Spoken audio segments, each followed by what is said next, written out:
What's happening, fam? L.A.R. movement still moving. Um,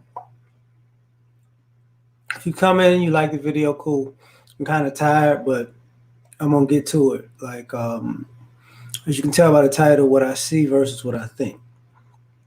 I was listening to a clip of Vice on YouTube when they had Philando Castile's mother talking about the situation that's going on in Minnesota, Minneapolis, and you know, and her opinion on it and what's going on.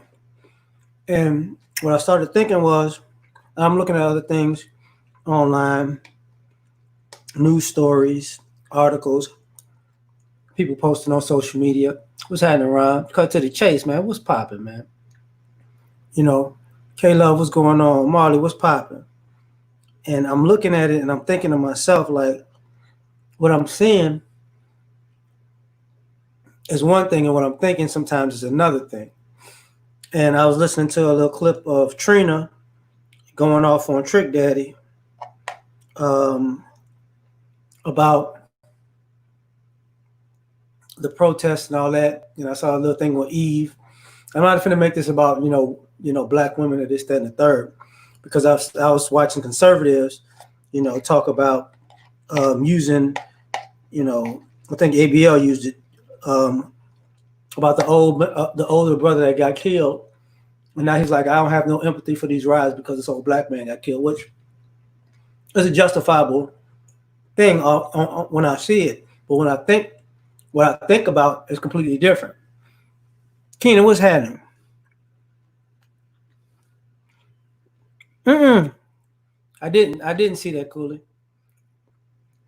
I saw a clip, and one of the news stories I saw was when it was, talking about the brother who in Chicago, he stole a police horse. That's actually his horse. And then people went to his house, vandalized his car, talking about get back the horse, not realizing it until it came out that, oh, that's his horse. Yeah, that's his horse. It's been his horse this whole time. But people take these stories and they run with it, and they do this, that, and the third. So, man, you can't have none, fam. I'm sitting here eating ice cream before I'm gonna go jogging after this. That's the stupidity of me. But what I see is a bunch of people. Same thing I talked about when I was listening to Killer Mike and the people telling the people who are rioting and looters to go home and this, that, and the third. I'm like, this bull. It's bull. Peasy, what's going on?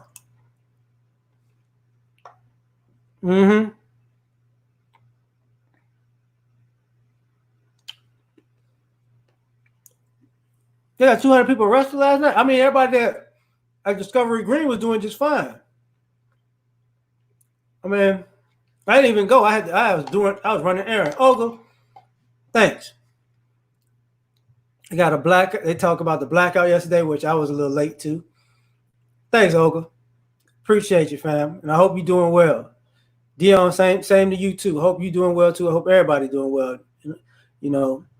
But what I'm looking at is I was looking at this really started. Let me back this up. I saw George Floyd's daughter and her mother giving compliments to George Floyd. And I thought about a post that I saw recently. Reem was popping when they said, y'all killing and locking up our fathers, and then on the back end saying we ain't got no dads in the house. And I was like, damn, that is part of the reality also. Everybody good. I hope you good, Reem. I ain't got much ice cream left, y'all. I'm gonna get to talking without all this noise in the background. So excuse me for being rude with that. But when I looked at his daughter, I thought about when brothers was putting up the post about some of the sisters tripping about he deserves to die. And I saw one Tokyo chick making fun of George Floyd, and then she apologized and all this, that, and the third. And I'm like, man, it is what it is. What's up, Mom? Appreciate you. You know, now what's gonna wind up happening, because what I'm about to start saying, some of it might be controversial, some of it might be upsetting, and excuse me, some of it might be things y'all thought or didn't think of. I don't know. But first and foremost, what I see is people are more passionate about what's up, Ike? I got you, fam. People are more passionate. I'm glad you was walking on. People are more passionate about property than they're about murder. You know, that's from what I see to what I think, because people are the looters, the rioters, the police, blah blah blah. Well, I don't understand. You know, in my mind, I'm looking at it like, so you're upset about people protesting, you're upset about people rioting, you're upset about people looting, but you're not upset about people getting murdered. So I don't really care about how you feel personally. I'm like, I don't care about how certain people feel about what they think about property. You know what I'm saying? What's up, Ernest? Not to say, and I'm not saying, there are going to be black businesses who get caught up in this mix. Now, from what I see versus what I think is also what I spoke about the interlopers that were rioters and looters, right? What I see is, if they see one black person in the crowd, or if they see black people rioting and looting, it's cool. That you see what they're doing. When they see predominantly other people who are not black rioting and looting, then it's, oh, maybe they work there, or maybe they're just trying to stop it, or oh, they were just they're angry. I'm like, what are they angry about? You know what I'm saying?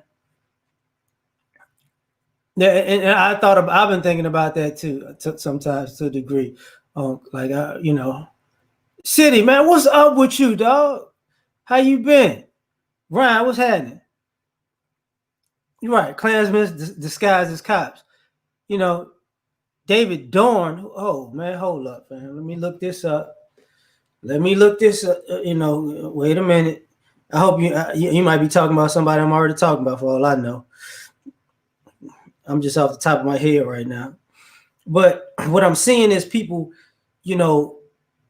upset. Like when I see people say stuff like, these are liberals. I'm trying to figure out, how do you know the people who are rioting are liberals? Like, how do you know their political affiliation? Because what it's saying is, what's up? What's up, Deidre? What it's saying is, conservatives won't protest this. You know what I'm saying? Conservatives are not going to protest this because conservatives, you're absolutely right, David. Okay. That's what I was talking about. That's part of what I was talking about in St. Louis. Sorry about that. Because there's another brother killed who's passing out meals. Well, I mean, people don't care. People using David Dorn as a black cop to justify what's been going on, because he got killed and he was a cop. He's an ex-chief. Wallace, what's happening? So now it's like, cool, gent, what's going on? But let me get back to this. I see these people are talking about liberals, like I said. Oh, damn. Okay, it's about to rain.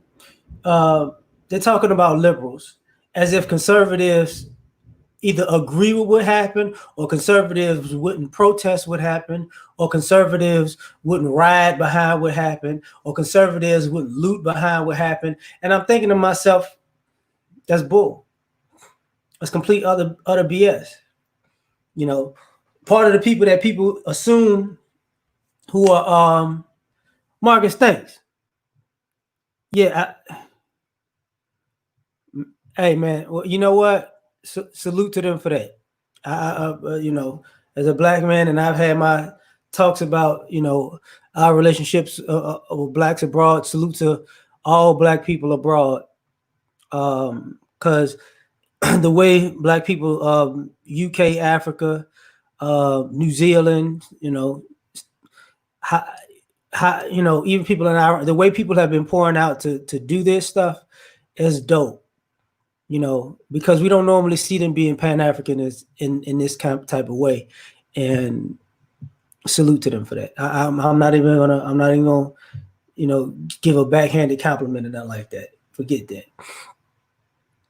You know, you heard that, huh? But this is one of the issues, right? Where we out here and we're trying to act like one group acts one way and one group acts another way, right? And I'm not buying it. I'm not believing it. So what's bothersome about this whole situation is, people are going to use this for whatever they're going to use it for. It's the out of job. Yeah, but that's the problem, though, Joe. That's the problem. Because on the flip side, somebody can say, well, it's the ideology of conservatives to actually be in the protest as interlopers and rioters and looters and blame the quote unquote liberals. That's what I mean by what I see versus what I think. Because the way people who are conservative and conservative organizations that do not like black people, because we act like we act like liberals and conservative, like liberals are low-key racist and conservatives are racist, but they got our best interests at heart. When we talking about other people, what's up, Prometheus? Kurt, what's happening? So this is a problem to me from what I see and what I think. This idea that they're marching, they're liberal, they're protesting, they're liberal. So on the flip side,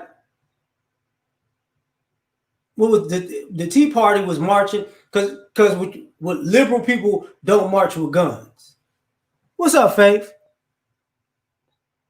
It is bipolar with the weather, you know it. So liberal people march unarmed and conservative march with guns. That's how you know the difference. But the problem is conservatives will show up to a liberal march with guns and liberals won't show up to a conservative march with guns. This is the difference, right? And the other thing about this is what I see is people are making this about everything else. This man died, this man was murdered. He didn't die. The brother was murdered. And it's been a string of these things going on for him, Breonna Taylor, Arbery, but even to Minnesota, they had the little thing with the racial profiling and the racial microaggressions.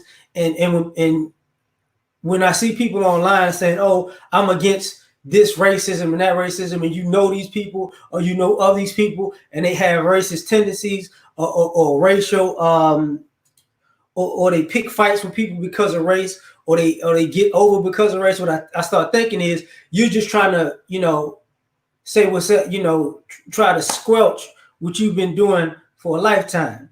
You know what I'm saying? Ryan, what's going on? And when, like the thing I saw, and I put it up with Bob Johnson. He's like, now it's time for black people to get reparations. And I'm thinking to myself, well, Bob Johnson, I'm like, say, bro, it's a good thing that you said that. But what took you so long?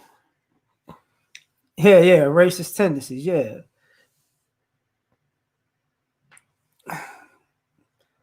Would I say? Yeah, that is no longer. Yeah, that's the thing. Wait a minute. Would I say that liberals are more in line with socialist or communist agenda? You could say that. You could say that. You could say socialist. I'm not sure, but not communist. But but the thing about it is, who cares? Alpha, what's happening? D, what's going on? You know. Yeah, I mean, like PP, he said he not racist. He just have racist tendencies. But if you have racist tendencies with me and I knock your ass out, then what? But that's the thing. Like, see, we're we're assuming that people got to take this stuff forever and a day. This is what I mean by that. Like what I see versus what I think. America is putting all this stuff out and making it about everything else because people are trying to assume that people got to continue to take this. People got to continue to be treated like this. We got to talk it out. We got to do different policies, and we got to, have police different. And then we got to buy back the block, and then we gotta get in the police force, and we gotta get in the political system, and we gotta get in the army, and get in the Navy, and get in the Marines, and we've all these things that people say we need to do, we've already done. Okay, and even I've said it, but I also know we've already done it. So the thing about it is, what I see versus what I think is,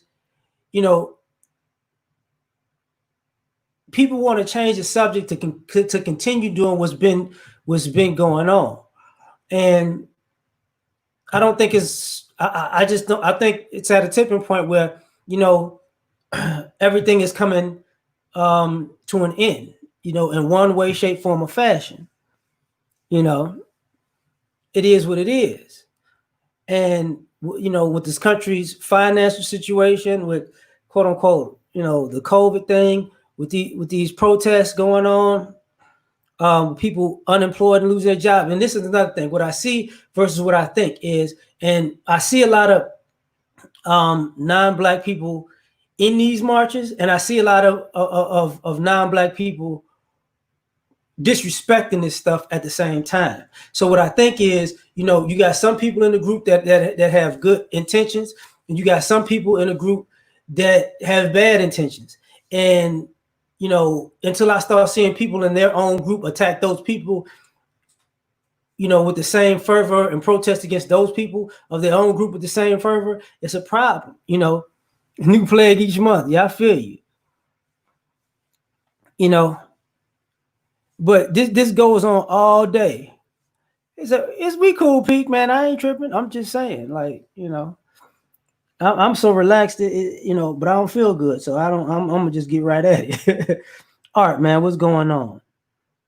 Yeah, that's what I think too. Sometimes, Ernest, like I think people are using us for a come up because I think with so many unemployed people and so many people who are not going back to work or may never go back to the same job, I think it's an issue.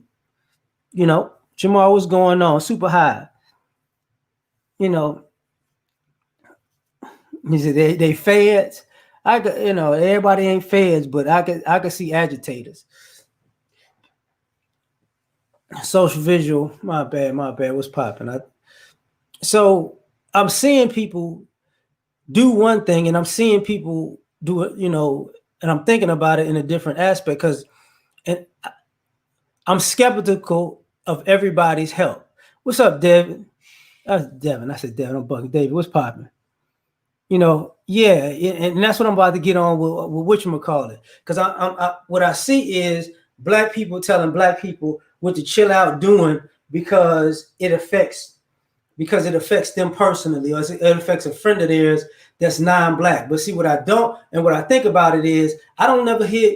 I keep hearing you caping for your non-Black friends about something that's going on with them and their lives and how they're affected by these protests, and some people are affected by riots, and some people are affected by looting. But I don't hear I don't hear your friends. I don't hear you talking about when your friends stood up for you and your people when something like this went on unfairly.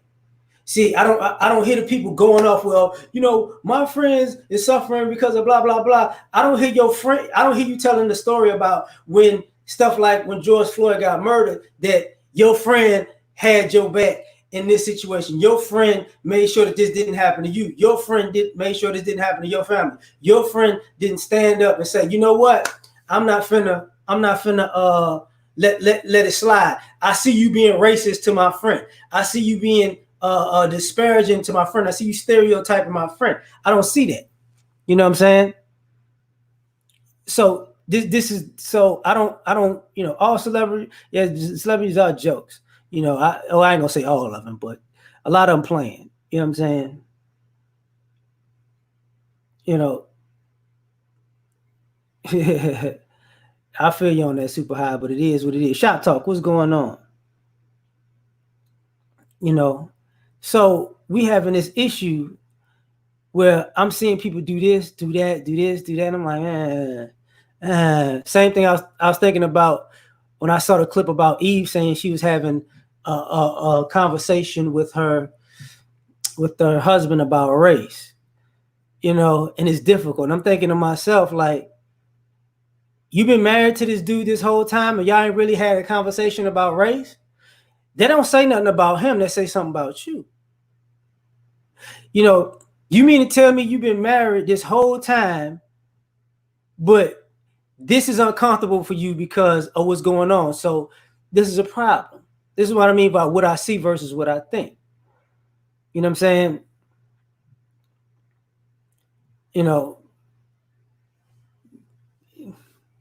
I get it. I do get it, Faith. I do get it. Like this is where we draw the line in the sand. What I see versus what I think also comes into play when I look at how people, how can I say this properly?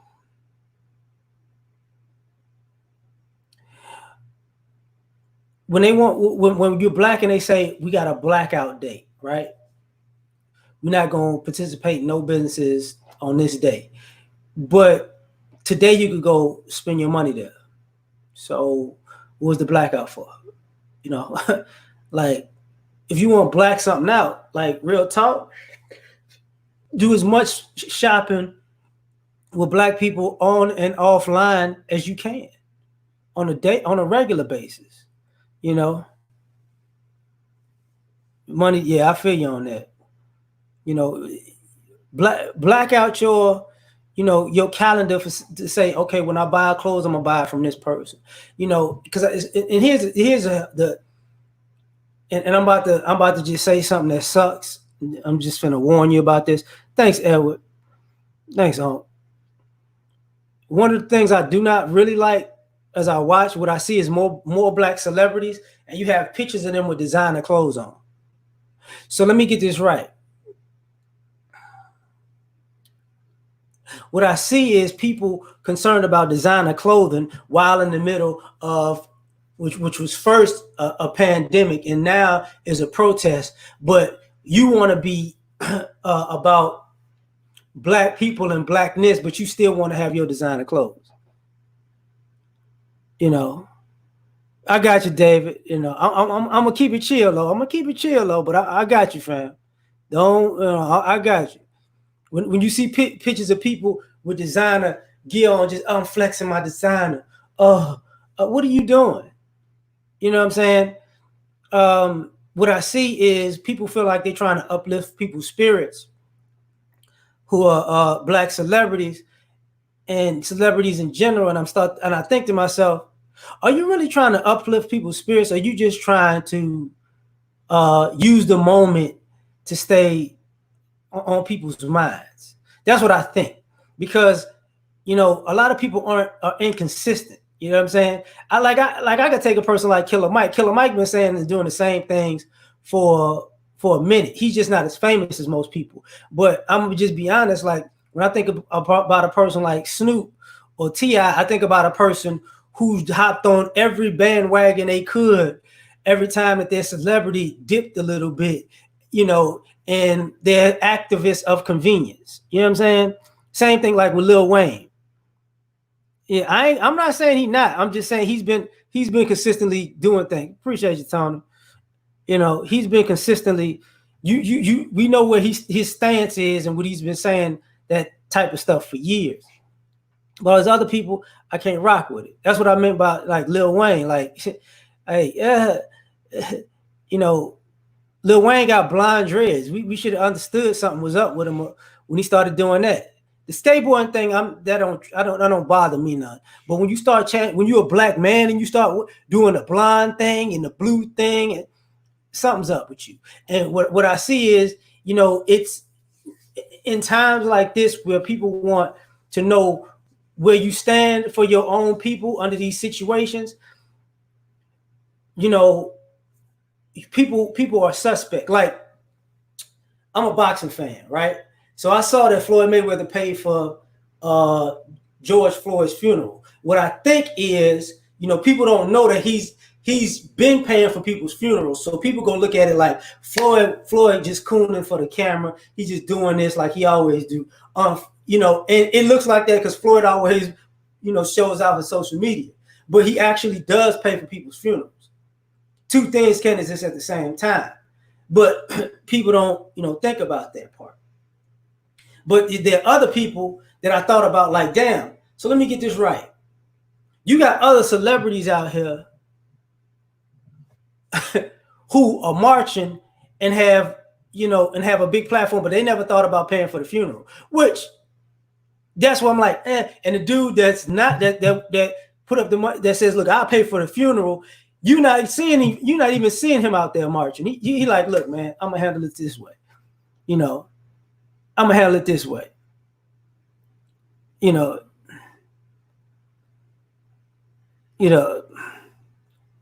mean, Wayne is, man. Look, man, I ain't even gonna get on that. To me, he was famous too long. He's been famous at a young age. That's what I mean. He hasn't been in the neighborhoods and situations like that since he was like 13 years old. People forget that about him. Like, he's been famous since he was a teenager. He's not living in the same reality. But what I see in society right now is, a bunch of people trying to move on and move forward and move this, let's go on to the next thing. But here's a problem. What I think is we're not going to go on to the next thing. Because when I was listening to Philando Castile's mother on that Vice thing, she was like, she even said, like, I did this city a solid by not saying to go here and riot and loot and burn it up. Well, she ain't had to burn it up part.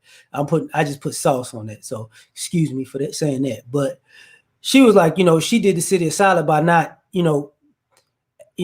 agitate, making a situation of a riot at the time, which she could have. She really could have. All she had to do was say the word.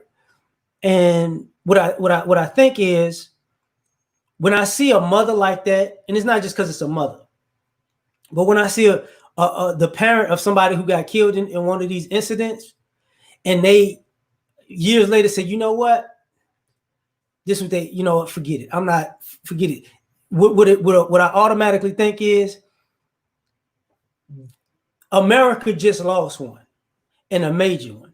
And what I mean by a major one is, when you, like, what happens, because they try to use the mothers as a shield at first.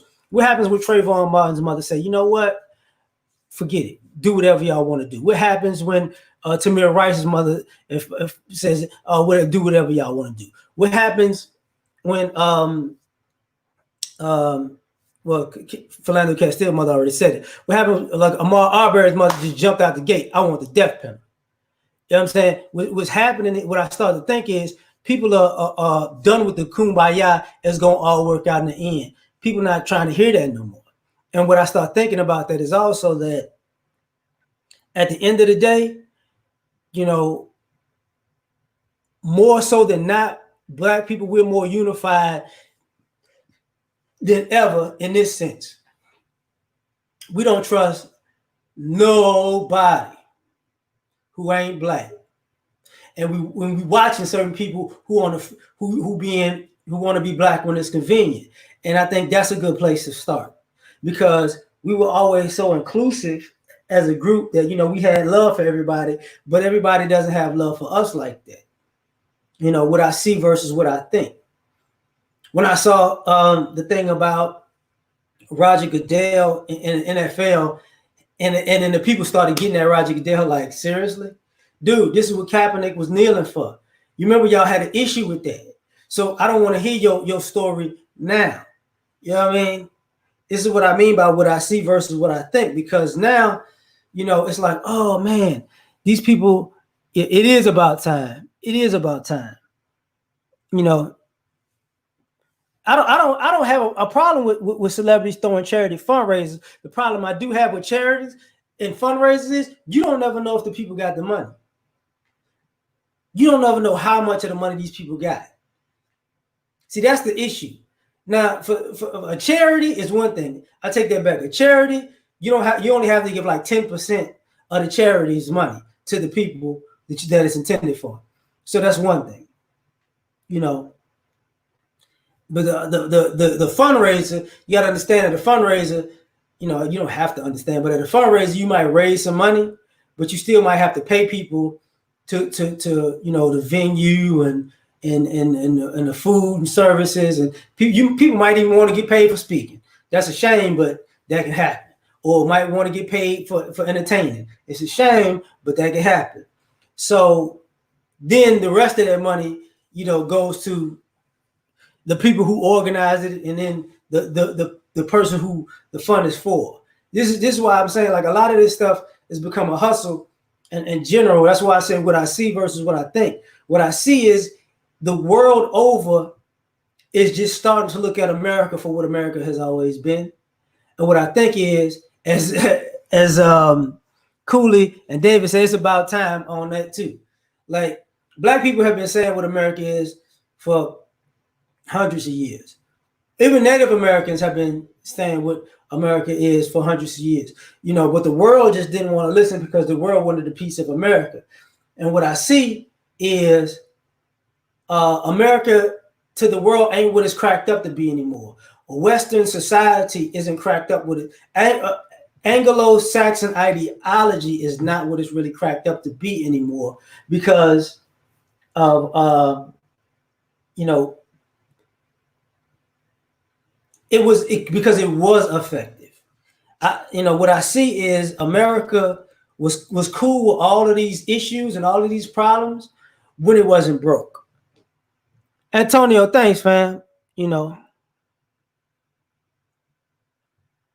know, hold up. Thanks, Antonio. Dark Lord, I talked about that earlier. One of the brothers came in about that. I talked about that earlier. I understand. You know, and I said it is very much so appreciated. You know, the thing about that is also, you know, what I see versus what I think. You know, they had the two black officers, you know, the two black officers in Atlanta who got fired for pulling the students out of the car. What I see is you can fire these black officers just like that. Can't fire them. But the white officers, those two black officers pulled and tased these kids, and they were immediately fired. Now, if these protests wasn't going on, I don't think it would have worked like that. But because of these protests going on like that, it is like that. But when they had the picture of the cop, you know, what's up, Chris? Yeah, I definitely agree. But when they had the picture of the cop who put that little, it wasn't a rifle, but it was like it was a weapon. It wasn't a shotgun, but it was like one of the tear gas type of guns. When he had it pointed right at the face of the father with the child, the toddler on his shoulders, that cop needed to be fired immediately too. You know what I'm saying? Because the minute you point a weapon at a person holding a child with a child on their shoulders, like aiming at their face. So if he'd have shot the dude in the face and the kid would have, that both people would have failed, the kid would have died, could have died. You know what I'm saying? When this is what I mean by what but once again, I wouldn't bring my kids to no protest at that age neither though. But at the same time, people brought their kids to protest in the civil rights movement. So I'm not blind to that. You know what I'm saying? I'm not blind to that. You know, yeah, it is some cow stuff.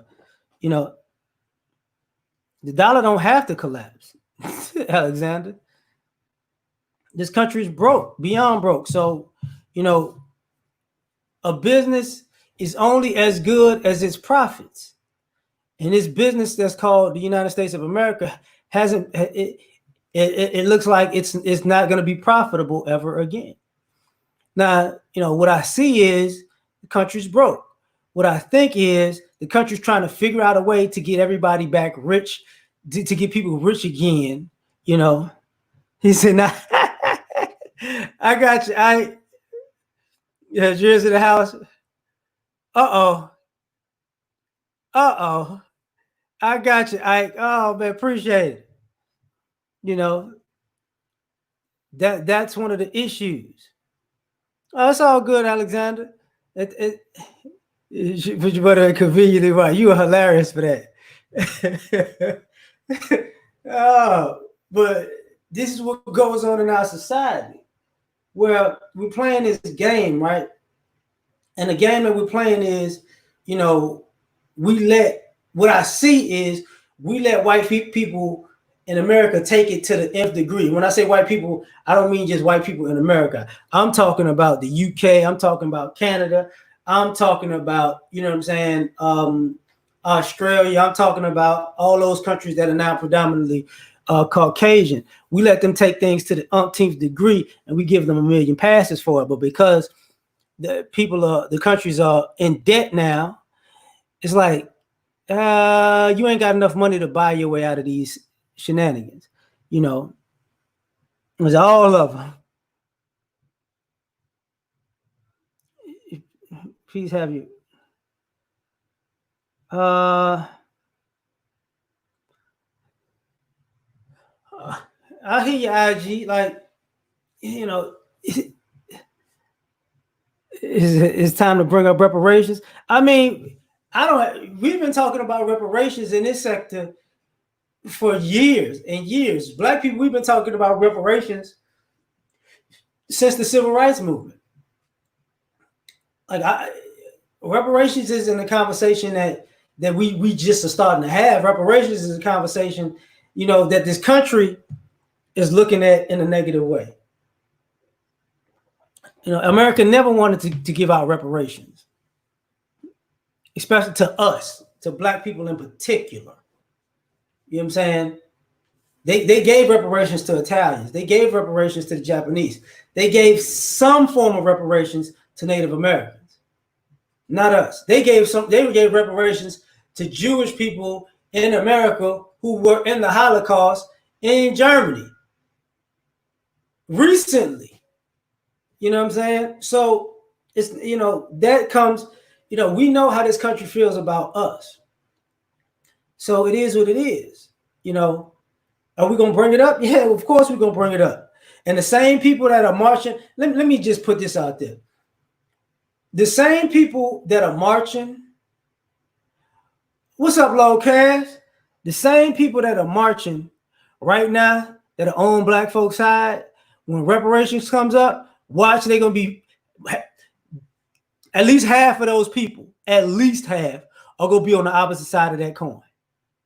You know, when people was talking about liberals, we were talking about that earlier.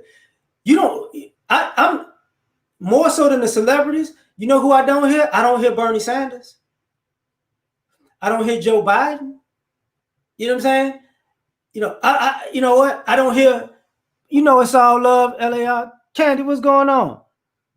You know, I don't hear all, you know, not just the Democrats, but I don't hear the Republicans either. You know, I don't hear, and ironically, I don't hear Michael Steele. I know he's been silenced a long time ago, but I don't hear these people who have all of these issues about what's right and what's wrong. I don't hear Mitch McConnell. You get what I'm saying?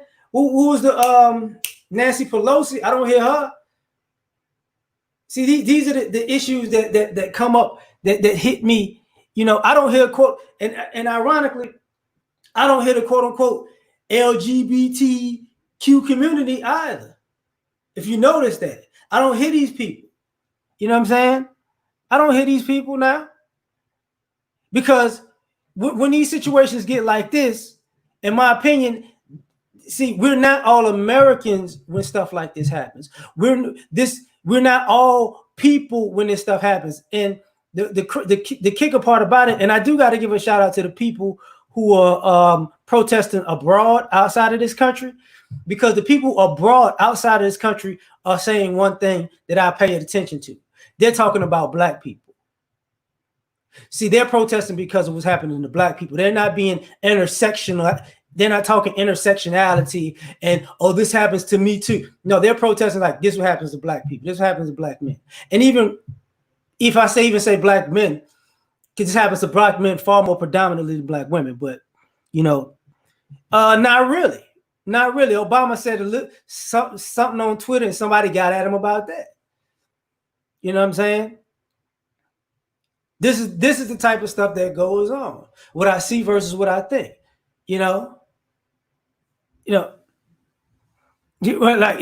Exactly. But you remember Michael Steele got ran out of the Republican Party when he was their best. He basically put them back on their feet and on the map when Obama was in office. But that is what it is. I hear more from what I see is a lot of token Negroes and token people. It ain't just token Negroes, token people who want to speak out for what's going on, for what black people shouldn't be doing or should be doing.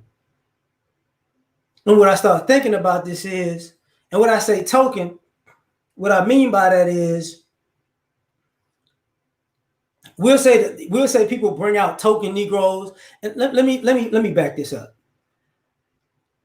You remember those pastors that met with President Trump? I don't hear them either. I don't hear all the mega church. I don't hear the pastors of these churches really speaking out either. You know what I'm saying? The one thing I've always looked at, and I just kept my mouth shut about, from what I see versus what I think, is I've taken a real notice that the whole gospel community, the whole Black Christian community, when things happen, they don't tell you to protest. They tell you to pray. They tell you to let God handle it. They don't tell you fight it legally. So this is one of those times where even I think the pastors and the preachers and the Christian aspect and the church aspect, matter of fact, I can even go even bigger than that. You don't hear stuff about the Catholic Church doing this either. You know what I'm saying? You don't hear all these religious groups doing it either. Oh man, we talking this and that. Barry, it's crazy. And add this to the collection plate. This is what I see, and I've been watching. I'm like, okay. And it's the same thing I say.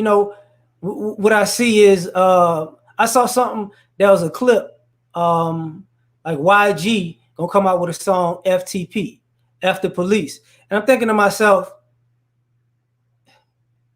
bro, this is a protest about somebody dying, and you trying to use this as a way to sell an album or sell a record. I'm not buying you. Because I get tired of watching rapper fake thugs, and I've been listening to the music now and just seeing because I took a step back from listening to the totality of the music of that's younger than me, because I was like, man, it doesn't make I don't like how it sounds.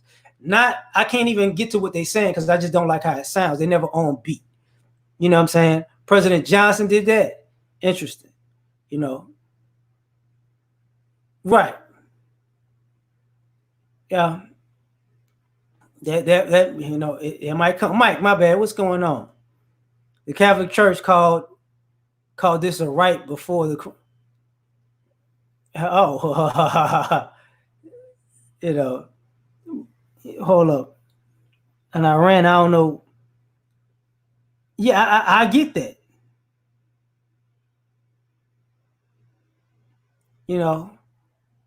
But this is, it's ironic. I ain't gonna say Iran. I would say,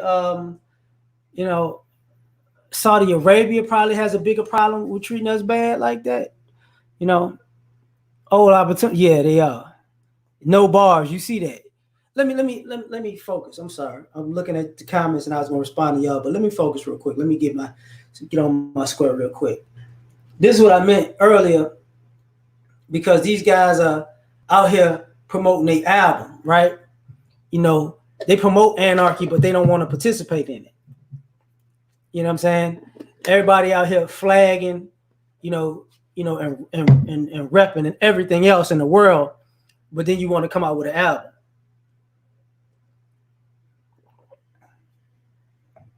Oh yeah, I saw that. I saw that, and taking back the and taking the reparations by force. I saw that. You know, that's what I talked about that earlier, Wallace. You know, this is what I'm seeing in our society, and I'm thinking to myself, you know, a lot of people don't understand it. A lot of people are going to check out, and what I mean by check out, I mean a lot of people are going to check out ethically into America, because what I see is people are really coming to the understanding that America isn't a moral place, isn't an ethical place. So why am I gonna be moral and ethical too? People used to take that religious spiritual text of, I got to be the bigger person, the better person. What I start to think is, now people are taking to the reality, I don't need to be a bigger person and I don't need to be a better person. Forget that. We're going to fight fire with fire. I'm going to treat you how you treat me. I'm going to treat your kids how you treat my kids. You know what I'm saying? What I see, and ironically, what I see, even with some black police officers, is conflict. You know what I'm saying? Internal conflict, because I'm working at this place, and I got to talk to my sons about this, that like this can happen to them, because I got friends who are kids of cops. It was good, man. I got friends who are kids of cops, and they used to, kids of cops are different because they can, to some degree, they can get people off of them because, they use their parent as a reference. Like, look, I'm such and such son who works in the precinct. So if you do something to me, you just ain't gonna necessarily get away with it. Matter of fact, let me back this up. What I see versus what I think. When I saw the dude that they said was from Sudan get arrested, and he, quote unquote, an FBI agent or whatever,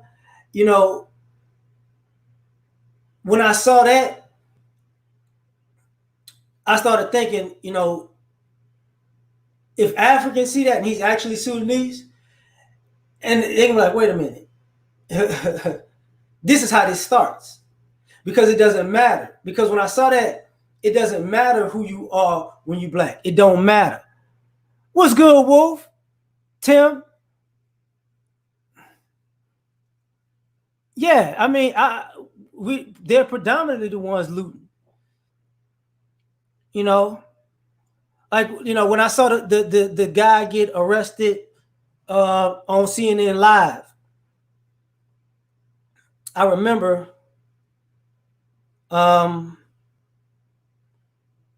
hold on. That's crazy. I remember thinking to myself, like, when his name came out, he was Hispanic. But when the cops didn't see somebody Hispanic, they saw somebody black. And what I see versus what I think is, people know the difference.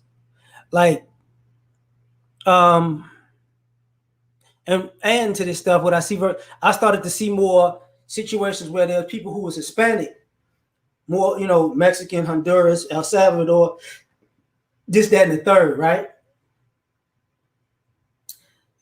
White people was talking crazy to them. And I started to see it more and more and more, like, oh, okay. And what I started to think is, you know what? It's getting to the point where because the population is changing, because the demographics are changing, Hispanics and Asians and Arabs really about to see how white folks really don't like them. And the same treatment that white folks give us, and the same treatment that those groups who play both sides of the fence with them and us, they about to get that same treatment. And now it's going to be like, I get how it feels, but I don't know if I can rock with you like that. You've been warned. You didn't even have to do some of the things you did. And the reason I say that is because I saw the clip about what was going on in Chicago with the Latin Kings saying, some of the Latin kings like, you're not finna come to our neighborhood and do this, that, and the third. And I thought to myself, like, and then one of the leaders got killed in the gang. And I started thinking to myself that people probably don't know this, right? For years, the Latin kings have been an ally to certain black gangs. So if that's like, if it's real, because like when they lied on the brother on the horse, he was in Chicago. So if that's real, if it was real that it was actually the Latin kings particularly, then that's going to cause a problem. Because, truth be told, Mexico is the plug with drugs in Chicago. So, if you say something like, you can't come in here and loot my and rob my neighborhood, loot my neighborhood, I'm protected, I understand that. But if you're also part of the faction that's pumping drugs into all of the communities, you as the gangsters, you can't say that on camera. The regular business owners, the regular people who in the neighborhood, if you want to protect the people who got their hands clean per se, I understand that. But you people with dirty hands, you should have shut up. You should have put that live on TV. Oh, I bet. But Chicago ain't L.A. These we shoot back in Chicago. I ain't been home since about a year, but they know it don't go down as easy as you think. Imperfection was good.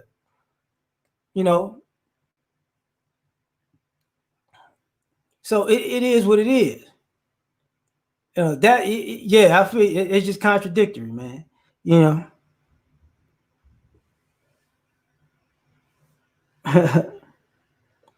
Illuminati was good. And that's another thing. Like, what I see is everybody tries to, and I didn't like this even with all presidents. I don't like all presidents anyways.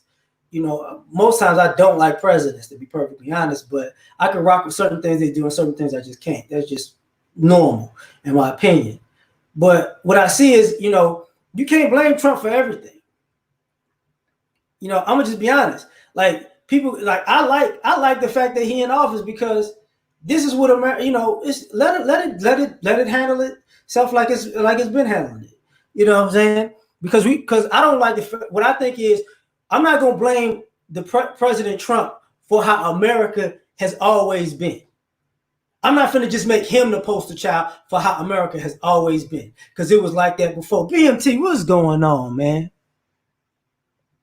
Man, salute to you. You know what it is. All love, fam. I'm still on the fence, man. I still wanted to get the gun, but ever since my cousin got killed, man, I'm like, man, I just ain't got it in me, man. I was like, I want to buy another one. I'm like, I can't. I got some, but I don't know yet. I'm just to tell you that up front, man. It still bothers me a little bit. Yeah, people complaining about looting. Yeah. I mean, that's another thing. Like, you want looters to get arrested, but you don't want cops to get arrested. That's a problem. You want looters to get persecuted, but you don't want cops to get persecuted. That's a problem. In my opinion, here's the crazy part. I don't think this country wants martial law. I really don't. Because you got to take into consideration, if this country has martial law, at some point, you're going to get militias using that same constitution and go out shooting at soldiers. And the flip side about that, the martial law thing is, I talked about this when I talked about the interlopers. There are people who have that old fake military gear, and they try to join in with the military, and they stick out like sore thumbs because it ain't the same. See, people think just because you got camouflage on, you just gonna match with people in the military. No, you're not. No, you're not. Just because you wearing camouflage and camos don't mean when you walk around, somebody ain't gonna be like, You like, people think that because they got camo on, they gonna not stick out like a sore thumb. That's BS. Hey, man, I'm glad, man. Oh, man. Salute salute to you for that. You always doing some dope shit for people, man. You know, shout out to BMT. If you ain't subscribed to BMT, get over there, man. He always doing good shit for people, man. You know, you call them cross players. You know, they say they want martial law, but they don't really want it like that. Because when the people start coming out shooting, you're not going to be able to do it. Then they're not going to be killing people like us. They're going to be killing people like them. That's why they, I mean, in my opinion, that's why they really don't want it.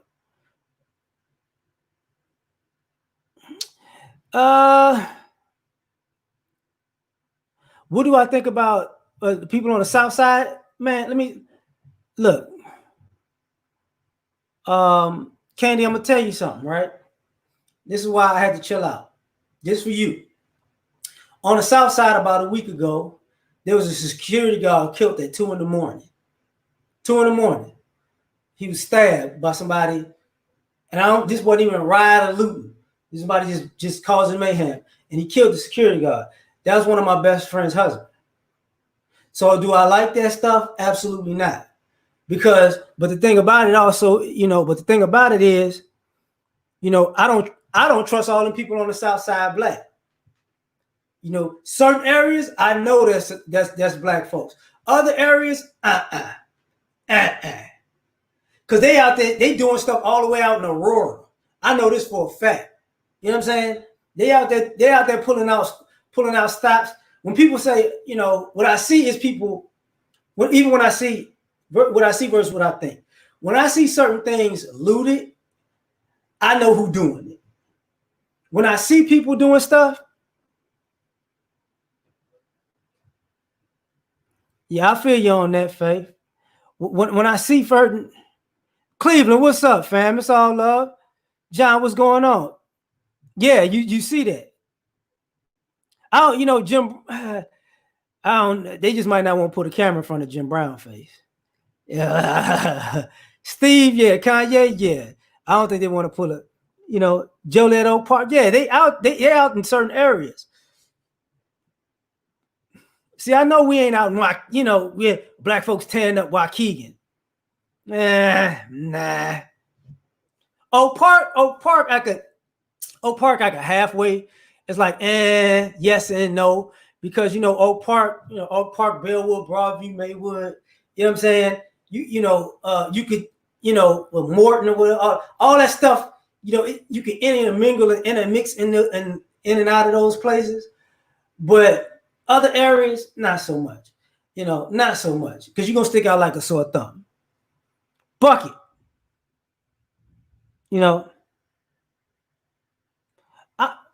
I can assume that.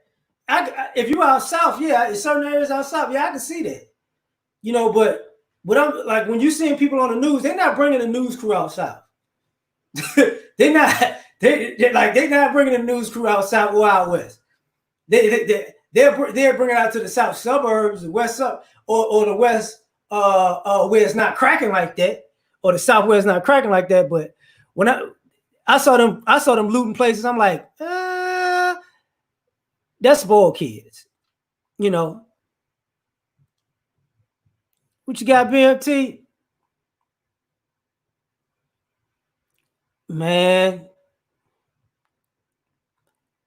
hey, that's the interesting thing. Everybody don't want to fight. The question is, who do? Who do? They're about to take what? Hold up.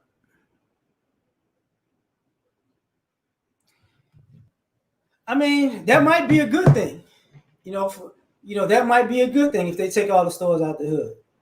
Because if all these other people take the stores out the hood, now you could buy that property for dirt cheap, and you could put your own store back in the hood. That might actually be a good thing if people do it properly. But the question is, who has the money for that? And unfortunately, I hate to say it, in Chicago, probably the people who have the money for that are actually the dope boys. And they don't do good business. And I know this to be true. They don't do good business. They can't just have a regular business without some underhanded stuff going on behind it. They just can't keep something straight. But That's my thing about that. Matter of fact, I was gonna go jogging. BMT Wolf, you know, y'all, if y'all want to come up, y'all can. I got time, man. I can't go jogging because you can. It's raining like a mug outside, so forget it.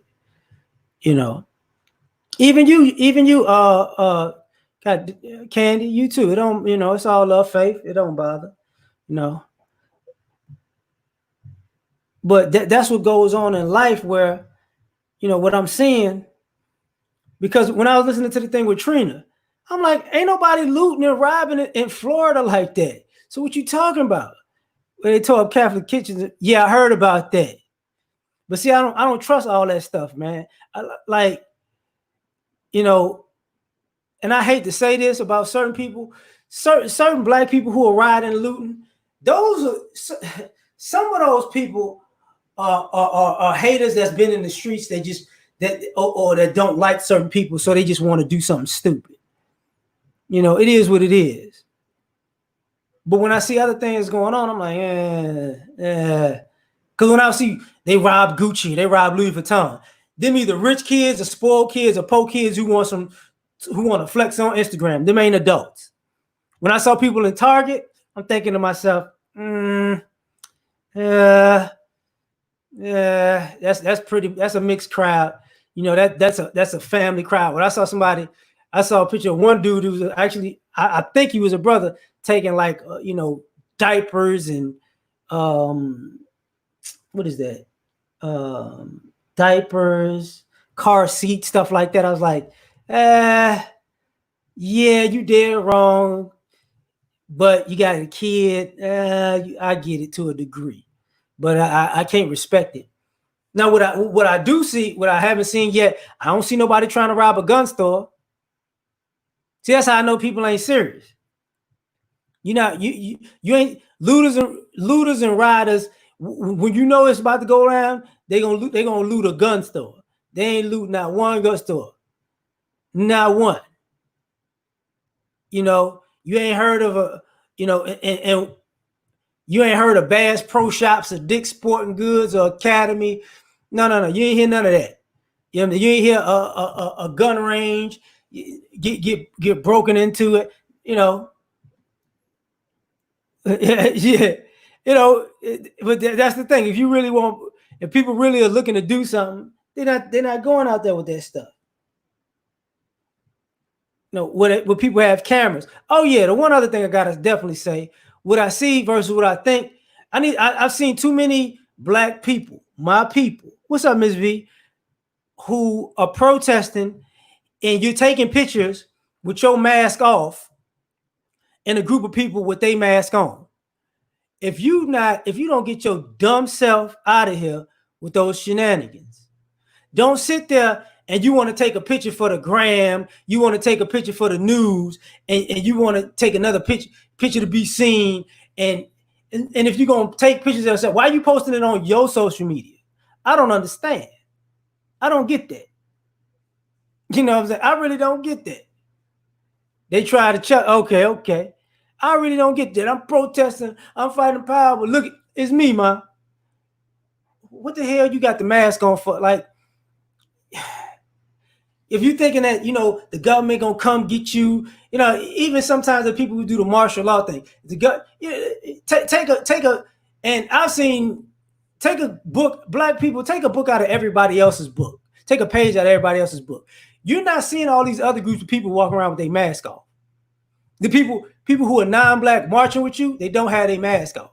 Hate to break the news to you. For the vast majority of them, they don't have their mask off. They got their stuff tucked in properly so the wind don't get it. They got it all together on both sides, on the police side and on the protester side. It's stupid. Man, they're going to bring back, man. They're going to trip when it comes out to that. When I heard somebody was robbing a CVS, I think robbing a pharmacy, I think looting a pharmacy is stupid. I think anybody who loots a pharmacy is an idiot, because at the end of the day, there are more people in America on medication than not, and those medications ain't in bottles. You know what I'm saying? Like, people who rob pharmacies are normally somebody who are drug addicts looking for a particular type of drug. You know, you're not out here looking for going to the CVS looking for insulin. You know what I'm saying? Or looking for something for you're looking for something to get high. You're looking for some type of opioid, some type of Percocet or something like that. Let me get that. I got all these pills. You know, and if you're an idiot and if you're really stupid, you out there looking for Viagra or something. What's up, Bucket? My bad. Spirit, my bad. The right girl robbed the Cheesecake Factory, not you. What you like? What you robbing the Cheesecake Factory for? That don't make no sense. He said, you never seen their faces, huh? It don't make no sense. You know, go to the corporation that built and, you know, they're not going to do none of that. You know, they're not going to do none of that. You know, one of the crazy things, you know, Devin hit me up about, there was protesting in D.C., and he's like, man, they protesting outside the White House, like serious. Now, ironically, the interesting thing about President Trump is I never heard somebody take a shot at the White House yet. And what I mean is they shot at the White House when President Obama was in office. I think multiple times. I think they shot at it like twice, and somebody ran in there once or twice. So I don't see, you know, so I see that's the different energy that gets me about these situations. You know, this is why race is an interesting thing out here.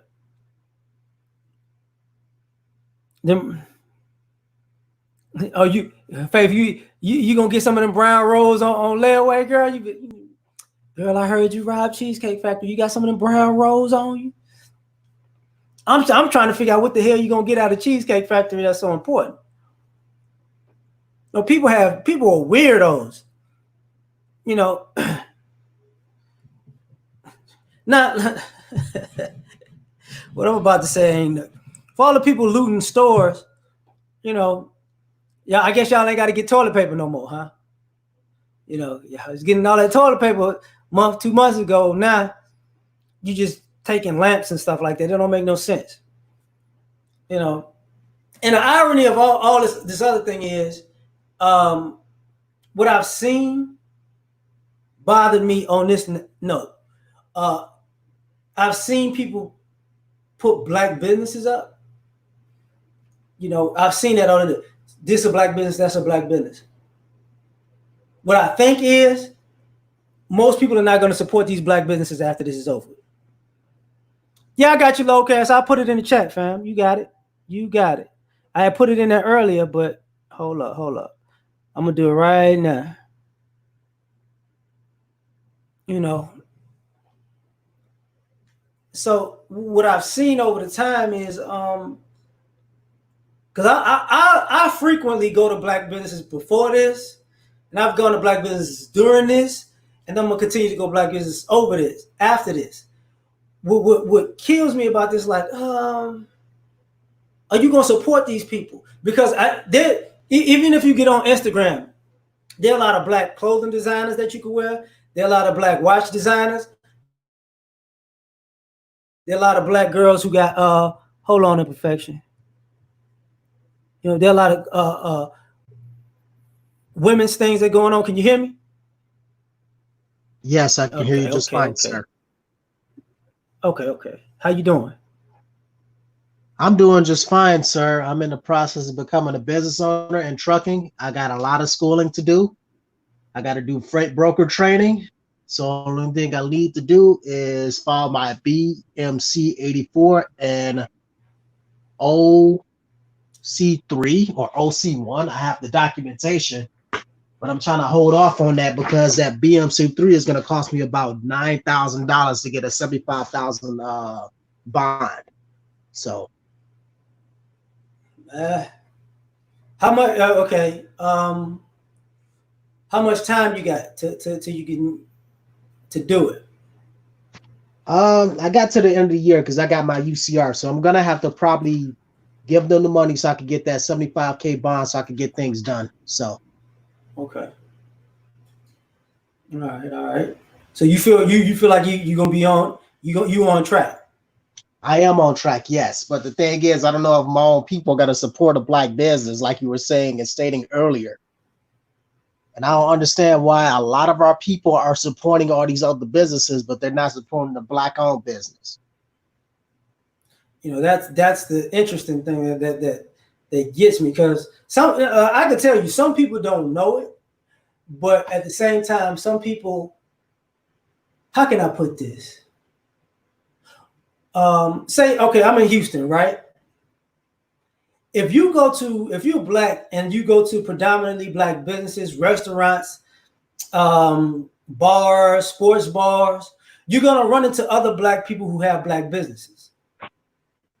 And what happens is, one of the reasons why people don't know about each other, and I'm talking about legitimate people, not BS people, you know what I'm saying, legitimate people. What winds up happening is a lot of us don't frequent those types of places because we're trying to say if something's black owned, is usually young, you know, it's usually young people and they wild, but they don't go to the places where the grown-ups are. And if you go where the places where the grown-ups are, you find out, you know, who's doing what, how they doing it, whatever. But people don't want to get plugged into that society because, I hate to say this, but sometimes we also think the white man's money is greener too. You know, and that's our fault on that end. Fit Mom was trying to be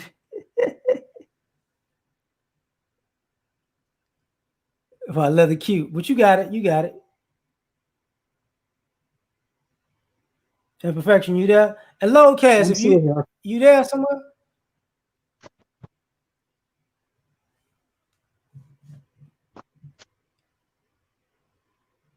Go ahead, Imperfection. My bad. No, I was just looking at this form OP1, or Operating Authority Form 1. I was just reading over it just to make sure I get everything right the first time, so I don't have to have a screw up. Hey, Patrick, are you on? Let me see. Hold up. Are you on like any one of the Black Art 365 or the Black Artists that's on like Facebook and Instagram and all that? Are you on any of those? Just let me know, because I would always post people's work like that. Let me ask you a question. I'm sorry, Imperfection. Let me just. Sure. What's your question? How can I say this? Oh man. How much? Okay, how do you feel like when you're in a crossroads of I'm gonna start a black business, but I don't know if my own people are gonna support me, and I don't know if the other people are gonna support me either. Like, what does that feel like to you? I'm basically trying to be one of them educated lames like everyone wants to talk about. Oh, not as lame actually think he all that and shit like that. But the thing is, I'm not really all of that. I'm just a person just trying to make sure black people have a better future. That's why I'm trying to start this business now in my time, because it should have been started with my parents' time and it wasn't. All I'm trying to do is create generational wealth, which is a problem within the black community. And that, Okay, how do you think this is going to affect generational wealth? Like the what's going on right now? I think hopefully they don't squander it, but it looks like some of them might be and some of them might not. That's the hard part to tell. I don't know if they're going to squander it if I was to start this business, if my children are going to squander the wealth. I'm gonna turn this into a little bit of a different conversation just because of what you just said. For a particular reason. Do you feel like you might have to skip a generation to make sure that you can have generational wealth? I might have to do that. Honestly, as seeing how it is now with the young people today, I know I'm one of those young people that used to spend money, but now I got money in the stock market. I might have to skip a generation, yes. And I don't want to, but yes, I think I might have to. I'm just because being dead honest with you right now. because that like what I'm seeing for our success in the future is, let me put this up. You know, either black businesses cannot survive off of black support. We could survive off of black support. It's just we don't. You know, all these other businesses. You know what? Let me go back. Let me go back because I was gonna go somewhere else, Miss V, but I rock with you. Thanks, David. My bad, fam. What I've noticed is this: is we've learned a lesson from my grandparents, right? And my great grandparents that you pass generational wealth means you pass it down to the next generation. But some ways that people keep their wealth in the family, they don't pass it down to the next generation. I.e., say, using a bigger reference is the Queen of England, right? She didn't pass that down to her son. She's passing it down to her grandson. Because I don't think she think her son was prepared to do anything for it. And the reason I started thinking, I asked that question is also this. It's in the chat. Hold up, because I put it up there for Lowcast too. But hold up. I hope I ain't effing up.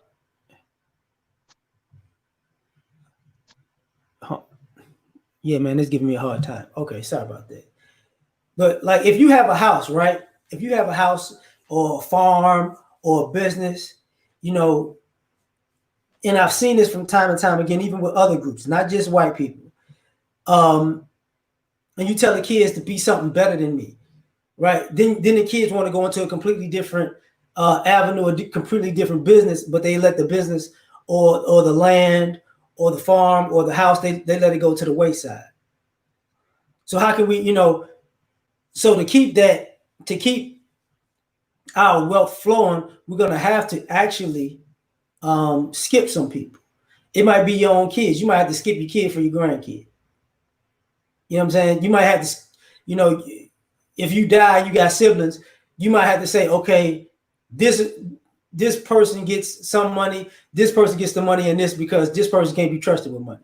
You get what I'm saying? And then one person gets the house. Yeah. Because I don't trust that a lot of us gonna get it together. Let me put this up for Patrick. Because okay, and I'm asking just out of curiosity. Have you been in a situation where you've had family members squander generational wealth? Yes, I believe so. I just couldn't prove if they squandered the wealth or not. My parents, for example, like what my dad, when he was still alive, he's not around anymore, but I'm not sure if he used that money to take care of all of us. He said he had some money stashed away to take care of all of his children after he passes away, but he ended up giving his money to his wife. So I'm not sure what's going to happen with that. Hold up. What's up, Unc? Hey, what's up, nephew? As soon as you stop speaking, man, I got some stuff to say, all right? All right. You got it. You got it, imperfection. I'm just about to see exactly what this other guy's got to say. That's all. Well, see, here's the thing. Well, here's the thing, man. You got these kick-ass niggas and kick-ass bitches bragging about what they know about Wakanda and the Black Panther. I've been reading the Black Panther comic book ever since 1988, ever since I was 19 years old. Now, when he up there found the man that killed his father, Claw, he didn't protest. He up there stabbed him in the heart with the spear and said, he said, that's for my father. Now, in the Secret Invasion series of the Black Panther, when the Skrulls invaded, he and his Queen Storm dropped some bodies, put the body parts on the ship, and wrote in blood, this is what happens when you mess with Wakanda. That's the vibe I'm on. Fuck that buttermilk biscuit protesting Christian Islam and Hebrew Israelite bullshit. Because sometimes, man, when people mess with my family, They're bringing out the assassin, the warrior within me. That's, That type of protest and bitching and moaning, complaining is over. this is why I'm saying it's going to be a difficult, for some of us, I think this is going to be a difficult transition. Yeah, that is true. Because for some of us, like what you're talking about right now, and I mean, Imperfection was just talking about, I think this is going to be the transition that a lot of people are not going to make it from. Not just in Black America, but in American life in general, is that people are about to be so pragmatic, just in my opinion, that we finna cut out all the sentiments and hoping that somebody gonna get it together. You get what I'm saying? Yeah, I get what you're saying, L.A.R, because that's why I put in several chats that says that a race that does not holistically evolve will face extinction. A race that does not evolve will face extinction. And I also put in some people's comments that due to the rampant nationwide epidemic of BAP and NAP, Black American pathology, Negro American pathology, the American Negro race will be extinct in 2030. A lot of motherfuckers ain't gonna make it. Now here's my solution. In order for the American Negro race to survive, we're gonna have to purge, there's 13 million of us, we're gonna have to purge at least 3 million to 6 million out of the population who ain't doing shit for us. That includes the Black politicians and the Black celebrity minstrels. See that this is why I'm saying what I'm saying. This is why it's gonna be difficult for a lot of us. Yeah, it is. Because it's not. Let's just say I'm gonna bring it down a little bit, right? Go ahead. Let's just say this purge was more of an ideology, more as far as ideology, not physical, right? Right. You still gonna have people who just can't let go of certain people. That's true. That's true. Especially family members. Right, and they're gonna wind up adding themselves into that people. Hey, you remember that? You remember that show, The Walking Dead and Fear the Walking Dead? In Fear the Walking Dead, there was in a hotel in Mexico, right? And there was this guy whose fiance was a zombie, but the dude was so in love with his wife fiance, he couldn't let her go. So the brother took care of it for him. And like he said, it was going to happen sooner or later. Either you was going to have to kill her or she was going to have to kill you. Now, if she had to bet you be infected, we have another zombie to worry about. That's what calling is all about. That's what purging is all about. And that's why I explained to some of these stupid ass, kick ass bitches and kick ass niggas out there. See, the thing with me, nephew, I'm hard on the niggas and the bitch. Oh, I'm not. And the reason why I write in all caps because niggas and bitches have a hard time paying attention, especially when it's serious. I'm one of the serious, peaceful warriors out here. I don't play that shit. Like that's why I said slow down, because faith is like, why we got to kill people? Why not just stop supporting them? There's the irony, because faith they're gonna kill us. That's the either do or die. Simple. This is what I mean by it's gonna be difficult. And faith, what I'm about to say is no, it's not a diss at all. It's not a shot at all. And and you can take out the kill part and just say what I was saying earlier about ideology. A lot of us can't understand that even if we stop supporting certain people, because we stop supporting them, they're still gonna be a problem. They're gonna get worse. Because they're gonna be like, oh, so you're not supporting me no more? I'm gonna create some chaos. And this becomes problematic for us as a people. Like when I was talking to Mr. Imperfection before you came on about how many, we might have to skip generations when it comes to generational wealth. We can't just pass down certain things to the next generation because we're seeing that people gonna F it up. And I'm not talking about like kids like my kids. You get what I'm saying? I'm talking about like people in my age group and people above my age group who, I've seen too many people personally who blown money, blown property on what I'm about to say. Can y'all just give me a second? Because what I'm about to say, I'm trying not to cuss what I'm about to say. Take your time, nephew. I've seen too many adults trade in property for weed and cocaine. I've seen them trade in property and money for a new looking apartment that had a smaller square footage and worth less, but they in their 30s, 40s, 50s, and 60s, and now they want to pay rent when they didn't have to pay no rent at all. I've seen the same situation myself, nephew. I've seen people not hold on. BMT, I got you, fam. I ain't see you there. You know, Faith, I'm gonna say something that you ain't gonna like. The deadbeat family members that are grown, yeah, they gotta go. The deadbeat family, the kids, not so much. You know, what's up, BMT? What's going on? Peace to the channel, and always peace to you, L.A.R. How y'all Hey, doing? BMT, it's good that we finally meet. Oh, good. We finally meet. I can't see your name, but That's Edward. That's Edward. Edward Bailey. oh, hey, Edward. How you doing? How you doing, Edward? Yeah, Yeah, I've been a fan of you. you always send me some interesting books. So it's good that we Yes, finally get to meet. Thank you for those. great. Oh, and what L.A.R. is saying is key. You know, we've always hear a lot of these talking points, and I always do appreciate this. Always do appreciate L.A.R. for giving. It's like he stepped out of the painting and looked at the whole painting. And we always hear, well, we don't have this, we don't have that, and now it's time for anything's up for grabs. Where I remember at a funeral, I did watch some of the elder adults. They were arguing. Well, you sold granddaddy's truck. You sold great auntie's land. Okay, but guess what? Time changed. And when you hear those talking points, you're like, well, damn, we could have used that. We could have used that property. We could have used that land. We could have used that.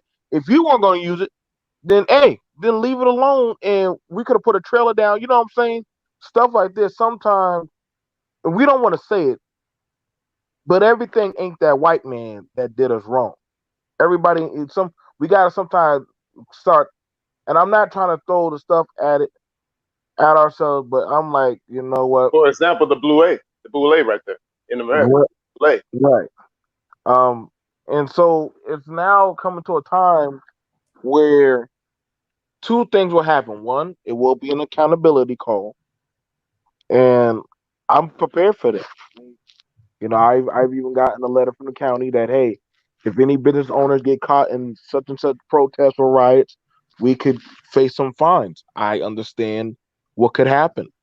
You know, these are things that are going behind closed doors. What are we willing to put up to gain a legacy for? No longer it's not on me. You know, for our children. You know, I speak like this as a father. Now that you know, like I have to understand that I what do I want from my children? You know what I'm saying? And I don't want them to have to go through the same hardships that I have gone through. You know what I'm saying? I hate that when people say, "Oh, y'all ain't go through nothing." You're not me. You're not my generation. Speak for your generation, not my generation. So And BMT, you ex-military, right? yes, I am. Glad for your service, bro. Thank you. Can I add something to that, fam? Go ahead, Elliot. Always. I don't think that I think we're coming to a precipice of taking certain things into consideration because people talked about education for years, right? Mhm. And nobody took into consideration. And these are things. This is something I've learned as I got older.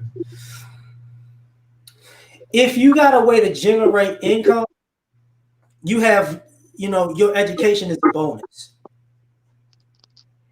And and in my opinion, when people talk about legacy and money and passing down something, part of what they're saying is, I want my kids to be and my grandkids to be educated, but I don't want them. But I also want them, if they're able to, they can leave school whenever they want and make money.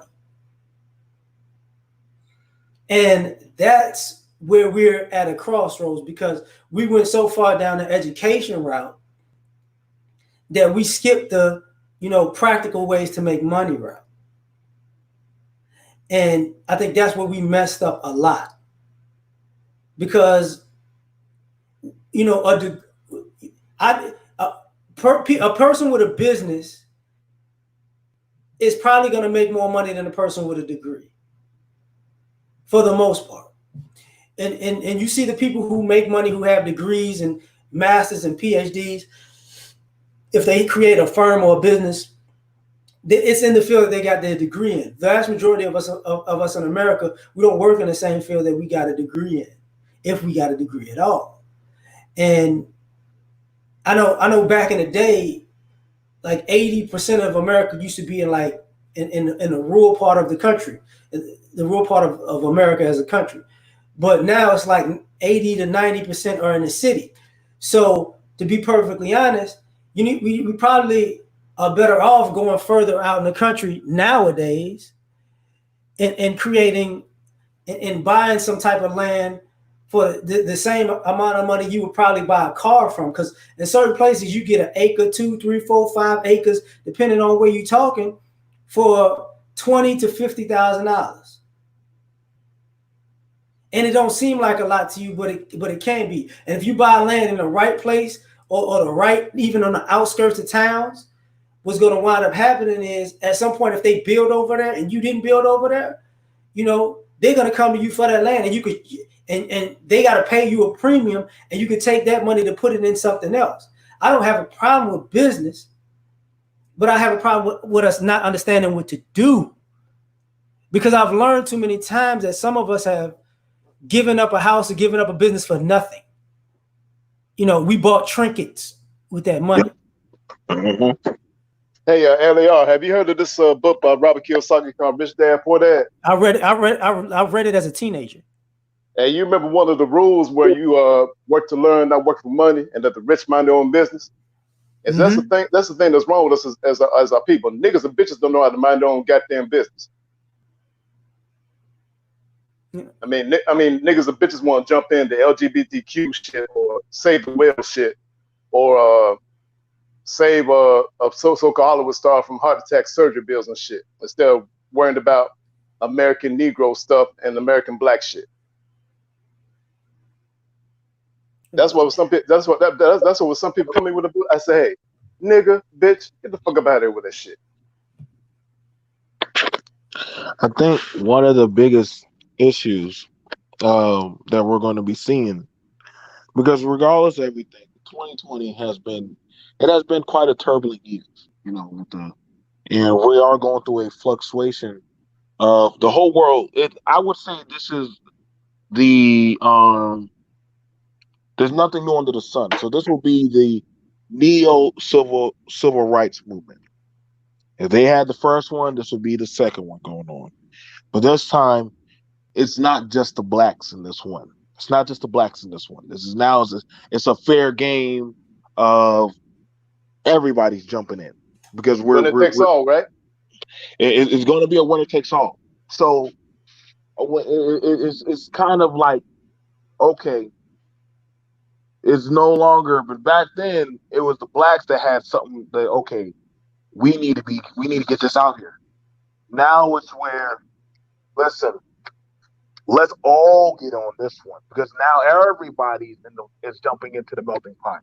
And so I understand why the black child, and it's crazy because you're seeing a lot of younger blacks running out there saying, yo, like, I got to get out there. It's pretty much, it's the gold rush of the civil rights right now. Right. And this is why I'm pushing for a lot of people to say, yo, like, now's the time to go grab like L.A.R.'s auntie or cousin and say, yo, we need these petitions signed, get these put in, because now nobody knows what to do.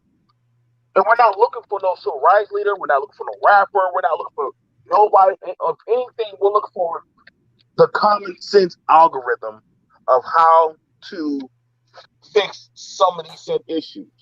And well, here's my common sense algorithm.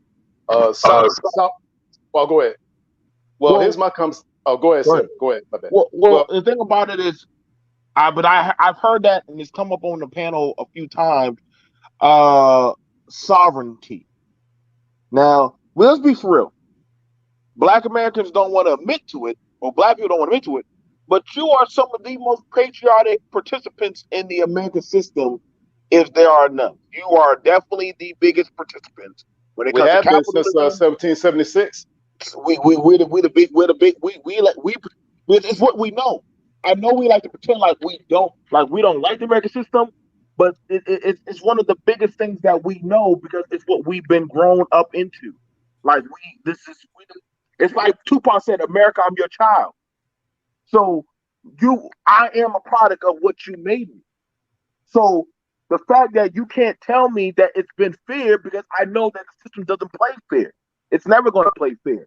So it's now to the point where it's like when we telling brothers like, listen, man, we got to put these little social media little talks aside and actually get your ass out there now. We got to start putting out there like, hey, man, we got this Put stuff going the on put down foot in the the ass and start courtroom. kicking ass.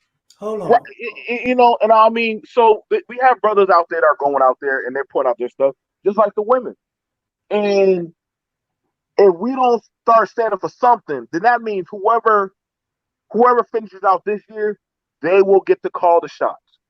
Nope, we're just being honest. Everybody's looking on. So what is the Negro American going to do? Because Hold on. now you got everybody's attention. So what y'all want to do? Hold that thought. Low Go cash, you ahead. got it. You got it. Hey, what's up, low cast? What's going on, Locast? Uh-oh, don't tell me you can't. Oh, come on, Hey, fam. nephew, let me say something right quick. All right, let me say Okay. something right quick. My algorithm is sovereignty, which is self mastery, self accountability, and self knowledge. Like I said to many people, the way that the white folks did sovereignty, they created stuff, they built stuff, and they took stuff and destroyed stuff. And I remember I told one person on the panel, say, hey, my price for reparations is that you give us the whole country. You give us everything, not just United States of America, but South America, Central America, Europe, Asia, Australia. No, we want the whole planet. That's my reparations. That's far too much work for us to handle. You just don't give us a fucking check because they used us in every conflict overseas, from like Revolutionary War, War 1812, Civil War, World War I, World War II, Korea, Vietnam, Iraq, and everything. No, motherfucker, you give us the whole world. Hold up. Fuck a goddamn check. Low cash, you got it. Yeah, I can hear you now. Okay. How you doing? I'm Hello, good. How Cass, you what's up? been? I'm doing great, man. How about y'all? All right. That's What's great. going That's on, great. Locast? I'm doing pretty good. Nice to talk to you as well, BMT. Let me just say this here real quick. I think what a lot of us is doing is that we're not acknowledging what's really happening. Um, we're not we're not really keeping up with. A lot of us are just not up to speed on what reality or what's going on right now. And that's a lot of stuff people have been talking about. Some people, conspiracy theories are now being proven. We always speculated where there were crisis actors. You see them. um, was there is there some terrorist organization out there? It's suspicious, So and then when it comes down to us not realizing it, dude, America right now is sick, metaphorically speaking. I mean, coronavirus. We had a couple of days off, and just like if for some of us, if you ain't got no benefits at work, you it's costing you some money. You need that money. Right now, America is spending more money than it needs to spend, and I don't think we understand what's really coming. Is that it's this you're really watching your economy the national economy implode right now. And some of y'all don't realize that, dude, you're not going to have to worry about not being able to call 911. 911 may be too busy doing something else. Like, for example, what you're seeing now, or you're going to see budget cuts. I mean, the country's going to get through it, but you looking at this right here may set this country back at least 2 to 3 years easily. But this year is spent, next year is gone, at least 3 years worth of recovery. And I think what it is that a lot of times with us, we've been too busy paying attention to too many other things that now is starting to set in. And unfortunately, what you saw, in my opinion, I think somebody was trying to incite a race war. When you think about it, I mean, like, everybody looks at how this man sat there, and how this man stood on this man's neck, and it's quite iconic what you're looking at, you know. And when you think about it more and more, you're like, all of this coming along. somebody knew what they were doing to some degree, but I don't think anybody ever imagined that it came to this magnitude. You know, and I think really right now what black men need to start talking about. I mean, if you talk about generational wealth, most brothers, to be real with you, you may not be able to generate generational wealth for your children yourself, but what you do is you keep that in mind and you leave something for your children, and you encourage them to leave something. If it takes 5 generations, that's just one. By the sixth generation, it's a lot lighter on them than it was on the first generation. You dig what I'm saying? And that's what you're I supposed. dig what you're saying, Locast. Let me finish, please. Go ahead. My Thank bad. you. Go ahead. And the thing about it is, I want brothers right now to start just being more cognizant that, dare I said, I think it's time for us to have a different type of discussion now. And as you can see, the country itself is having a different discussion. And I hate to say it, these protests is actually the protests and this supposedly terrorist, mysterious organization between is actually helping people out right now. You know, it's helping us out, but it's us who need to see the opportunity and run with it. I'll let anybody else have the floor. Well, Locast, I had a discussion with my nieces and nephews. Mhm. They'll ask me, what do they need to do to inherit certain materials from me? I said, well, you're gonna have to learn the way and the sage and the warrior from me. You're gonna have to work out with me at this boxing gym. So Shariah, my niece, is the first one on, and then Joseph's coming along. So I'm up there teaching them like the way of the Tao, the way of the sage, and the way of the warrior. By having to work out with me at the boxing gym in Little Rock, because I'm training for the Tubman contest next year. And I'm real serious. I'm getting ready. I'm gonna get ready to beat the shit out of these crackers in the ring. I'm gonna Jack Johnson their ass. I gotta Oh say shit, he brought the throwback. Jack Johnson, my nigga. something. I I just gotta talked about it this week, Monday. hold up. While you were talking, Lowcast, I muted myself on my mic, right? Okay. And I heard what you said, but simultaneously, I just happened to flip on Instagram, and it's Jeezy talking about the rise. And the first thing he was like, he don't agree with the looting. He agreed with the protest, but not necessarily the looting and the rioting. And you know what the first thing that crossed my mind? What? You spent 10 years talking about you the snowman. Mm-hmm. Exactly. As much dope and crack he done sold in the hood, now all of a sudden he cared He for broke. Gucci and Prada and all the name brand stores. Shut the hell up. Well, actually, the biggest coons in the neighborhood is the drug dealer, the pimp, and the black pastor. Those are the biggest coons ever. Yeah. The thing about that is it's the same thing I was talking about when I was talking about the Latin Kings.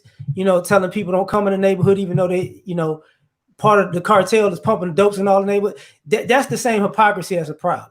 Like when I'm seeing these guys who when we talk about celebrities, but in particular the gangster quote unquote rappers, I have an issue with that.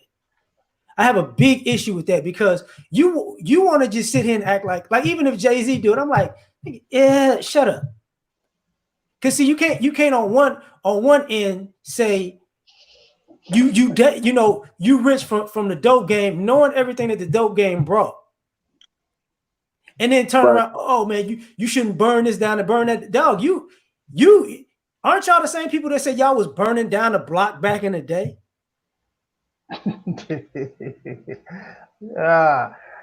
Keep in mind, bro. We know that hip hop ain't as real as the people sound real, but most of them ain't that damn. I know, and that's why I endorse Trick Daddy. I'm joking. Go ahead. But this is. Go ahead, BMT. My bad. No. I'm just saying, like, it like I said, I look at it like YouTube politicians, Instagram politicians, and I'm not sure, L.A.R. you got to see that talk with Tory Lanez. And he said, I'm not even, I ain't gonna lie, I ain't even out there, so I ain't gonna say shit. I'm not gonna say nothing if I ain't out there doing it.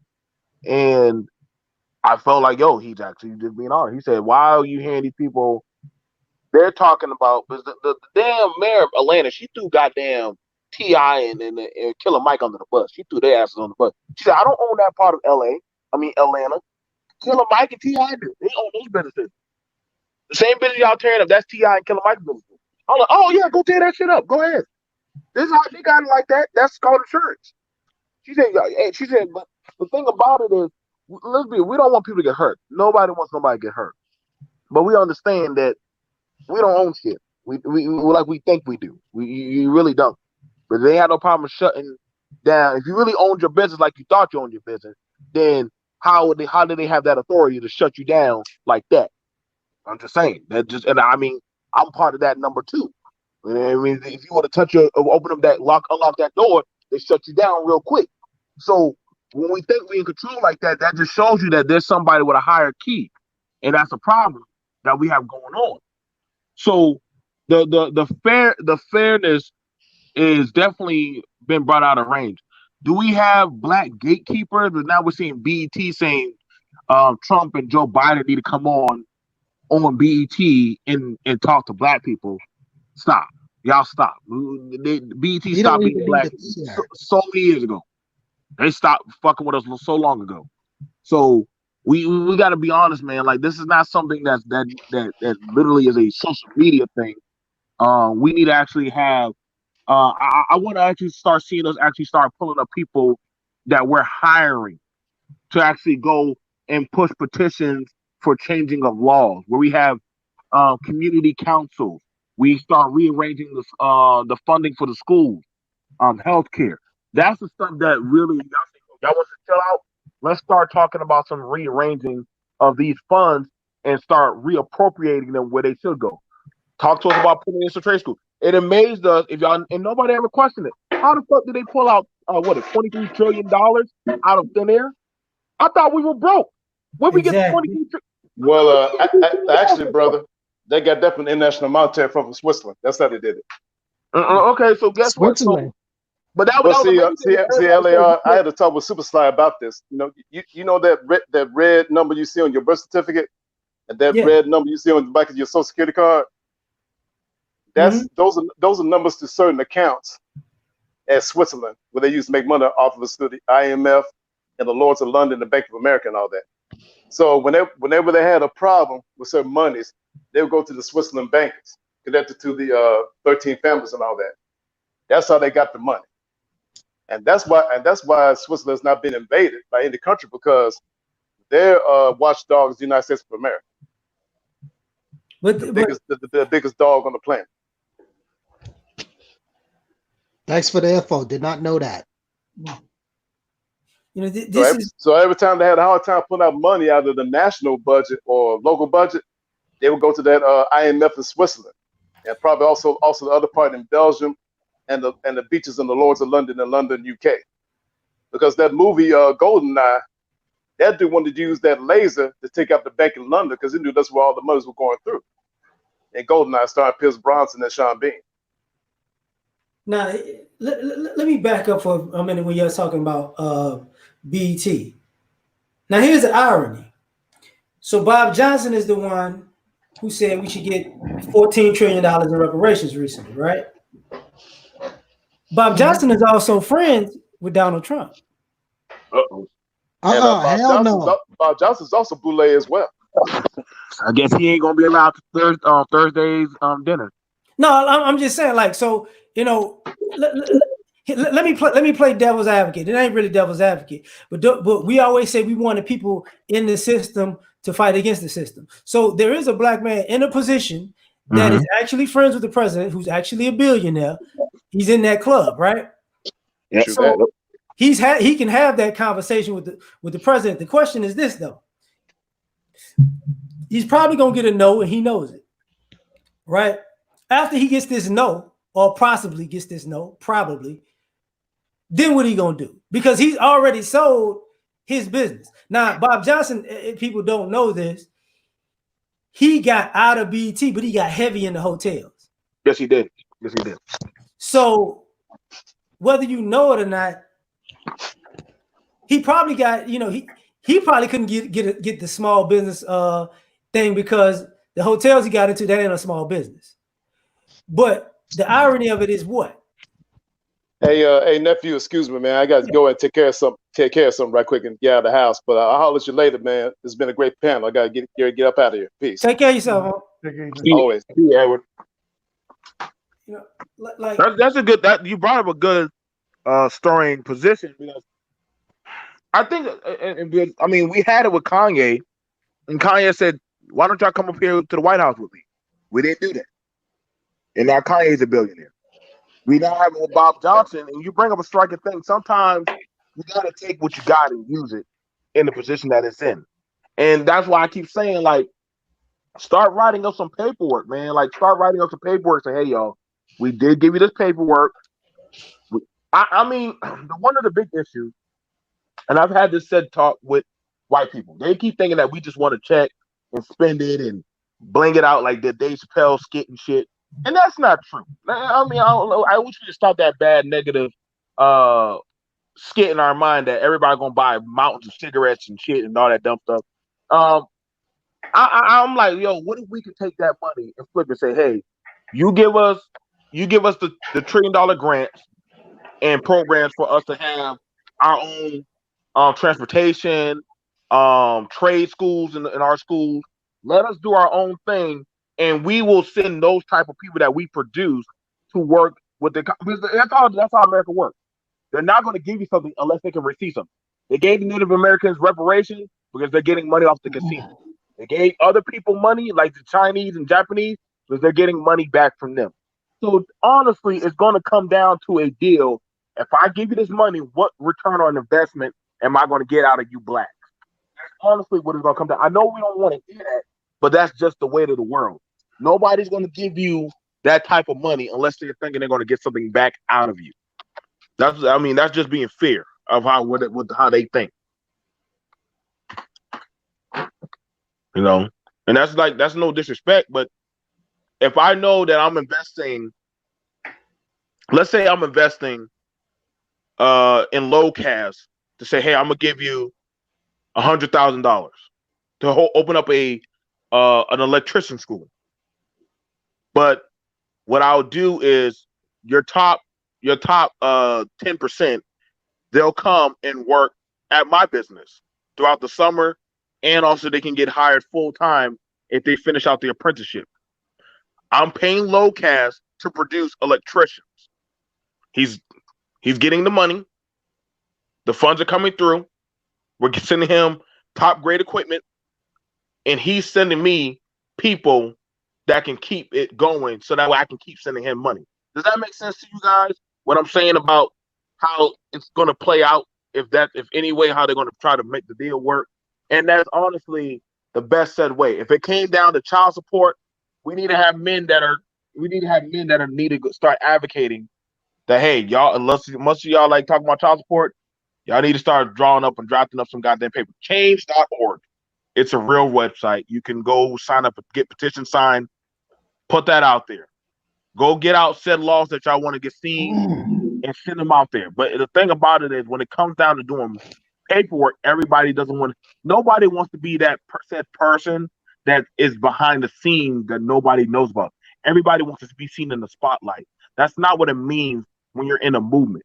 Somebody got to be in the shadows making work, getting things done. Actually, you're better off in the shadows. But whoever fucks up in the light, they take the heat. I think sometimes we go into too many details before we even worked out a plan. Too many fears of details before we actually worked out a plan. Um, I think we just need to be realistic. You know, if we're gonna survive, if we're gonna survive for the near foreseeable future, we got to put businesses that are going to be able to provide for the other half of your population. And we have to start thinking about the population itself as well. You know, yes, we are Americans, but as Americans, we also supposed to be able to support our own kind as well. You know, white folk been doing that for years. You know, I think personally we don't even understand when white people are really talking. You know, um, I don't really know what to tell us, but other than the fact of the matter is, get off the bullshit. Stop playing with yourselves and keep it real. I'm worried about, will I survive? Will this sustain me for the foreseeable future? Will it sustain us for the foreseeable future? It's funny out here. Out here, we've been making jokes about community and ain't no community. I think one would look pretty damn good right about now when you see that how vulnerable your environments are. I mean, down here, you recently we just had some cars got broken in. I mean, they had a bunch of cars that got window smashed, the whole neighborhood. And what about that community now? You know what I'm saying? What about the community when hey, somebody says, oh, community is complex. I'm gonna leave it alone. Community is complex, but you need to develop a community and stop playing around with it. I'm done. Yeah, perfection. You go ahead. Because I'm about to say something, but it's gonna go Well, ahead. since we're on that subject, I'm actually looking up properties right now. I'm on the Detroit Land Bank. It's $1,000 per property with a credit card. Unfortunately, I have that money now, but I need that money for other things to start this trucking business. I still want to buy a few properties and then get them all fixed up and get them up to standard and compliant with the city of Detroit, because that's where I'm from. That's all I wanted to say. Like what you were saying, low cash. This, you know, he said dollar wash was popping. Like what I was thinking about, even when the reparations talk, right? A lot of us have this one major issue, and thanks, dollar washer. When you're talking about being practical, a lot of us aren't practical.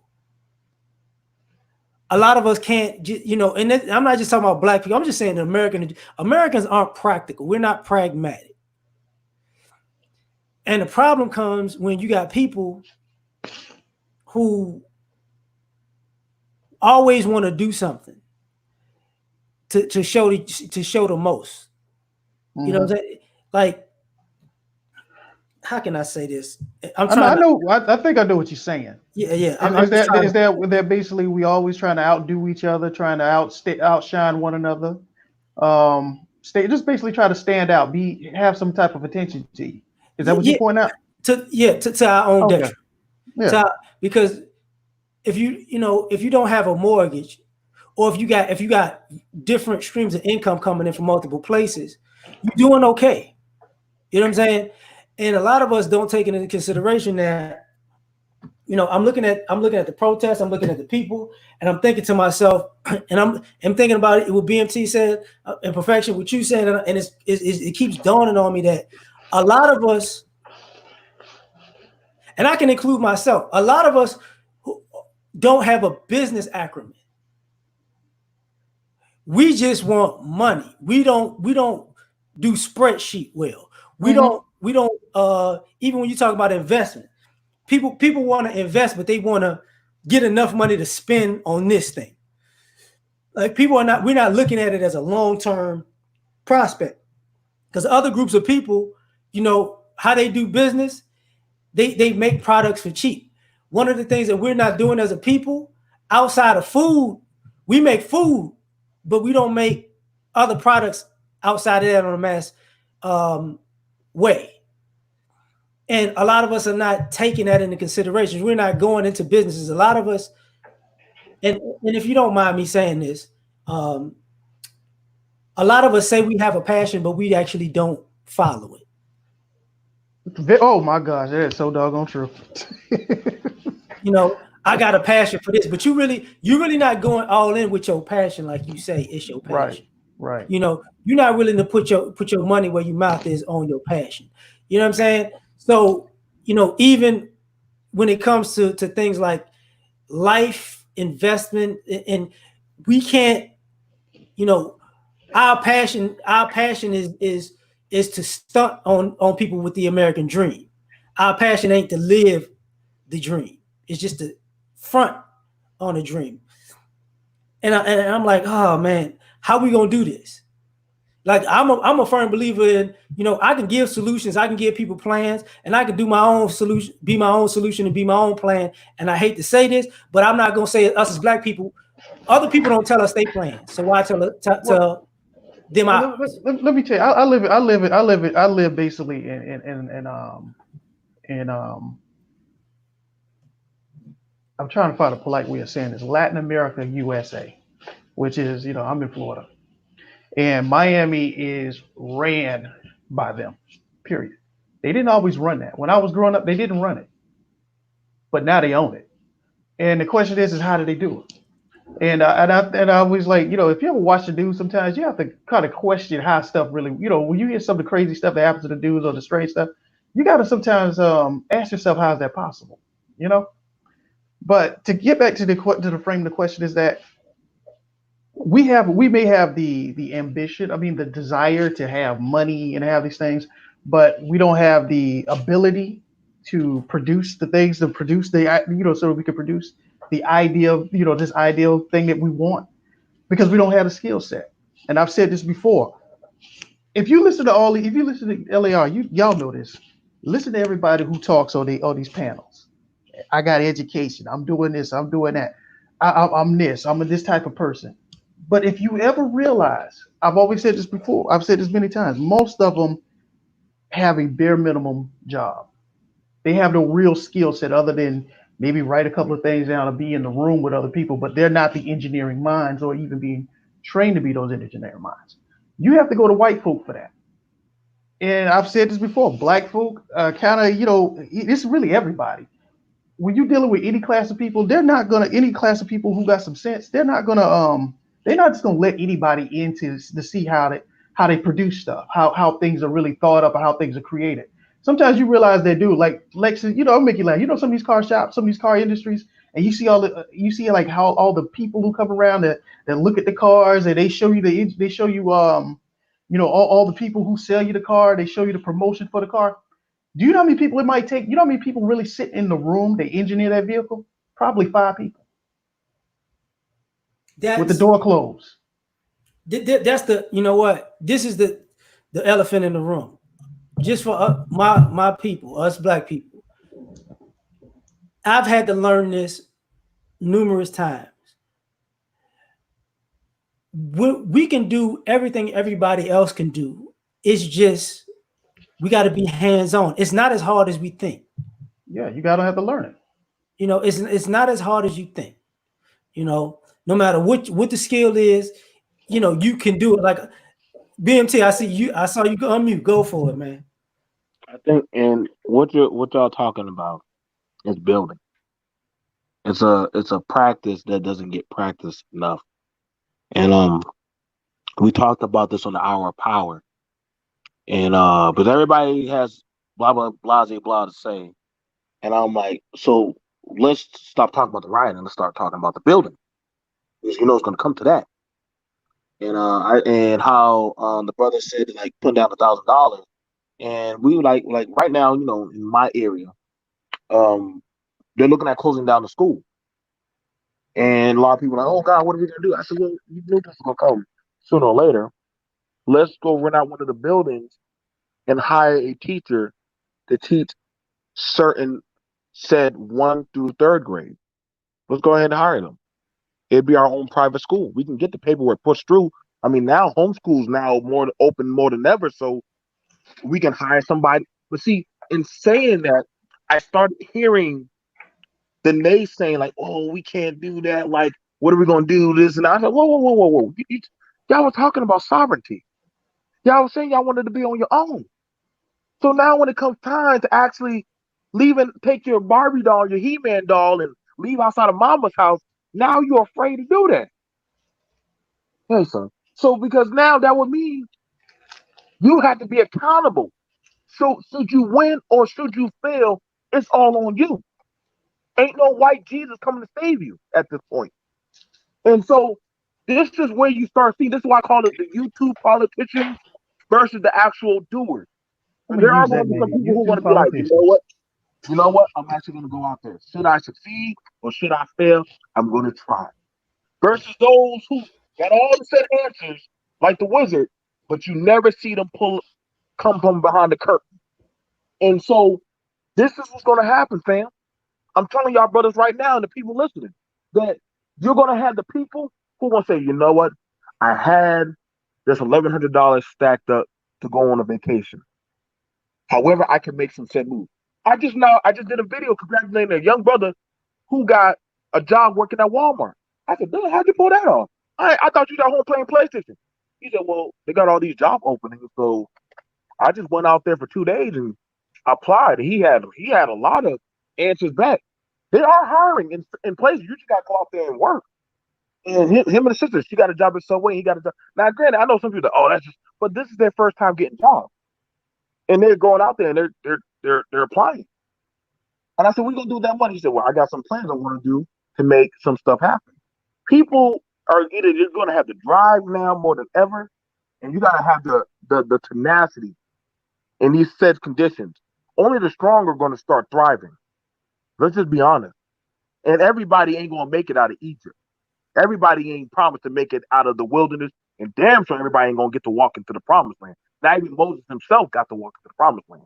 So let's just be honest. We all know everybody ain't going to make it. We can just look to the left or right of us. But so we're going to have our prophets and our people that somehow know the way, but they just can't get there. And you're going to have the people that are going to say, you know what, I'm just going to keep walking. And whoever's wanting to walk, let's just get it done. I'm not begging no Negro to come to the goddamn field with me no more. I stopped that shit long time ago, L.A.R. I stopped that long time ago, L.O.C.A.S. I'm not arguing about no damn women. I'm not arguing about no damn feminism. I'm not arguing about no white daddy or whatever kind of crazy shit y'all keep on talking about. Y'all been talking about that damn slave shit for goddamn 5 years. Now it's goddamn it's a free man 2020 game. Corona, be damned. You gonna go out there and do some said shit and build or not? Because guess what? The Asian man, if I see goddamn Mormons out there doing their own shit, I know we don't got no damn excuse. And nobody knows what the hell the Mormons do anymore. But they out there, oh no, I'm taking it's everybody for themselves now. Everybody got a stimulus check, take $400 and you can probably make something work. But you gotta be willing to try. You gotta try for something. And it don't take right now. I think there's a lot of city council buildings open. Stuff is being sold for cheap, but with all the property damage that's going on, people are trying to sell, and get shit off their hands. You can get a goddamn credit card, an $800 credit card for almost next to nothing now. They trying to get people to invest. So we're seeing people silently move through the brushes and trying to make said moves, while other people they have the answers, but they're not actually trying to try out the answer that they gave you. They want you to try it out like the guinea pig. That's what's going on. Trying what out like the guinea pig? Well, you know what? Hey, I put this money down and did X, Y, and Z, and I got this business going. Okay, cool. Wait, how you did a 4-hour and 5-hour damn panel? Should you be out there working? Should you be out there working? Oh, yeah, I said, hold on, bro. Hold on, come on. Now. I heard a man say he run a business, but he fill out a W-2 form. I said, what the fuck? Hold up.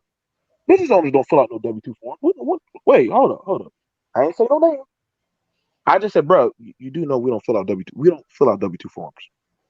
Are you talking about 1099 or W-9? You sure you got it right?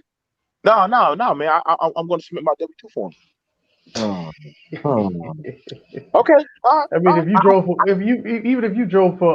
did Postmates at this point, you would know that you're your own independent business. I just sat there. You are a business.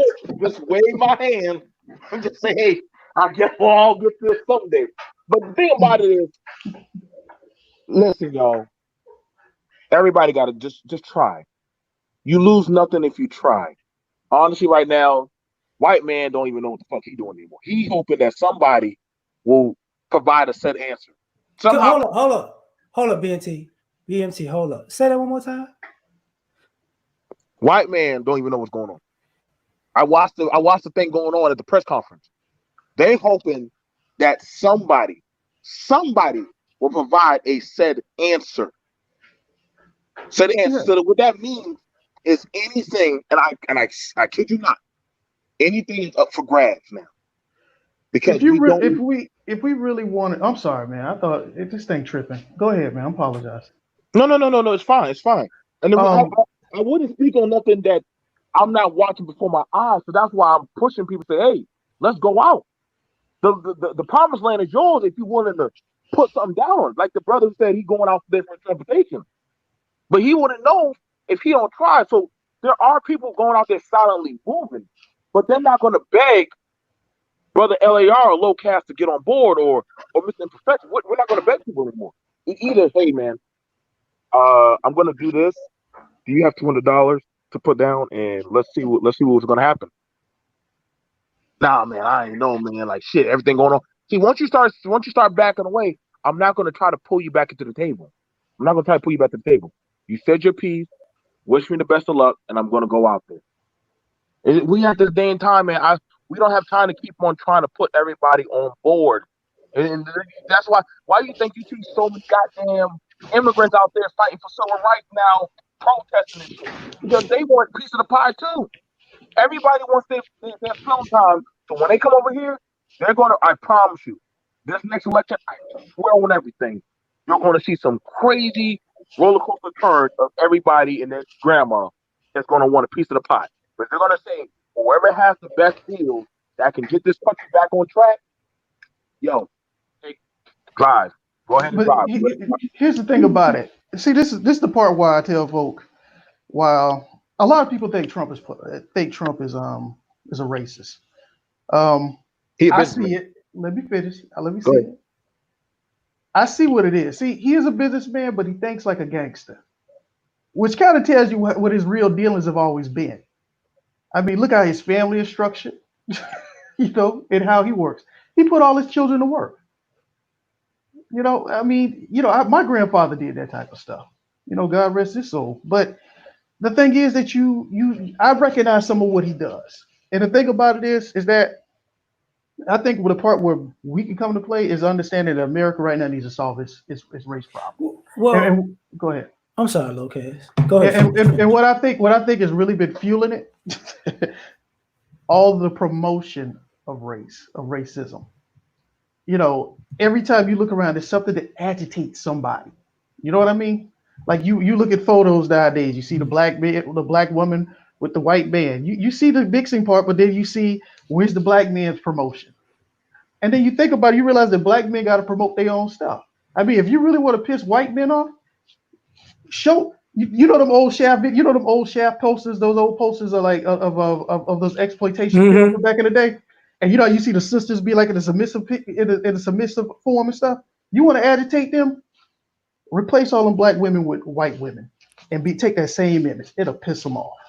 Not think they do? You think they don't? You think some people don't know they're doing it to us? And I think what sometimes black men need to understand, you got to be in a competition war sometimes. I think we as black people understand this better than other people when it comes to race. But I gotta say this just in general, for including us. Mm-hmm.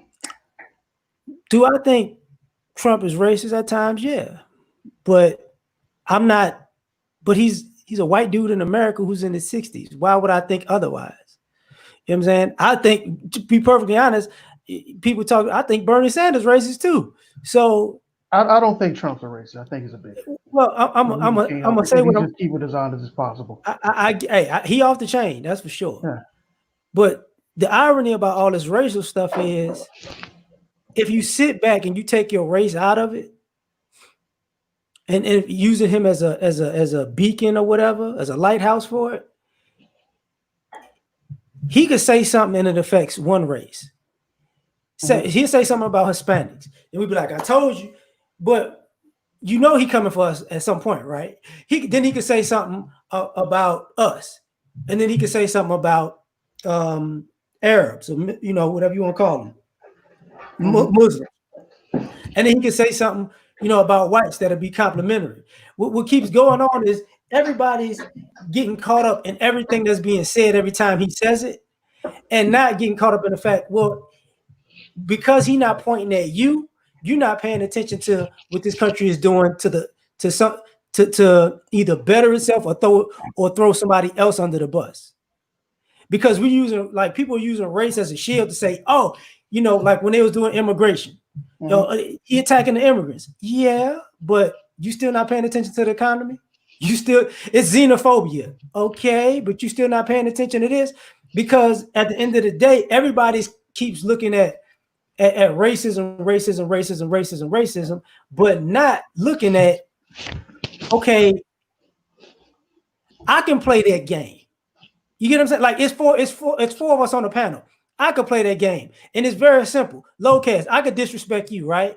And BMT and Mr. Imperfection could be sitting there like, okay, now me and you can get into it.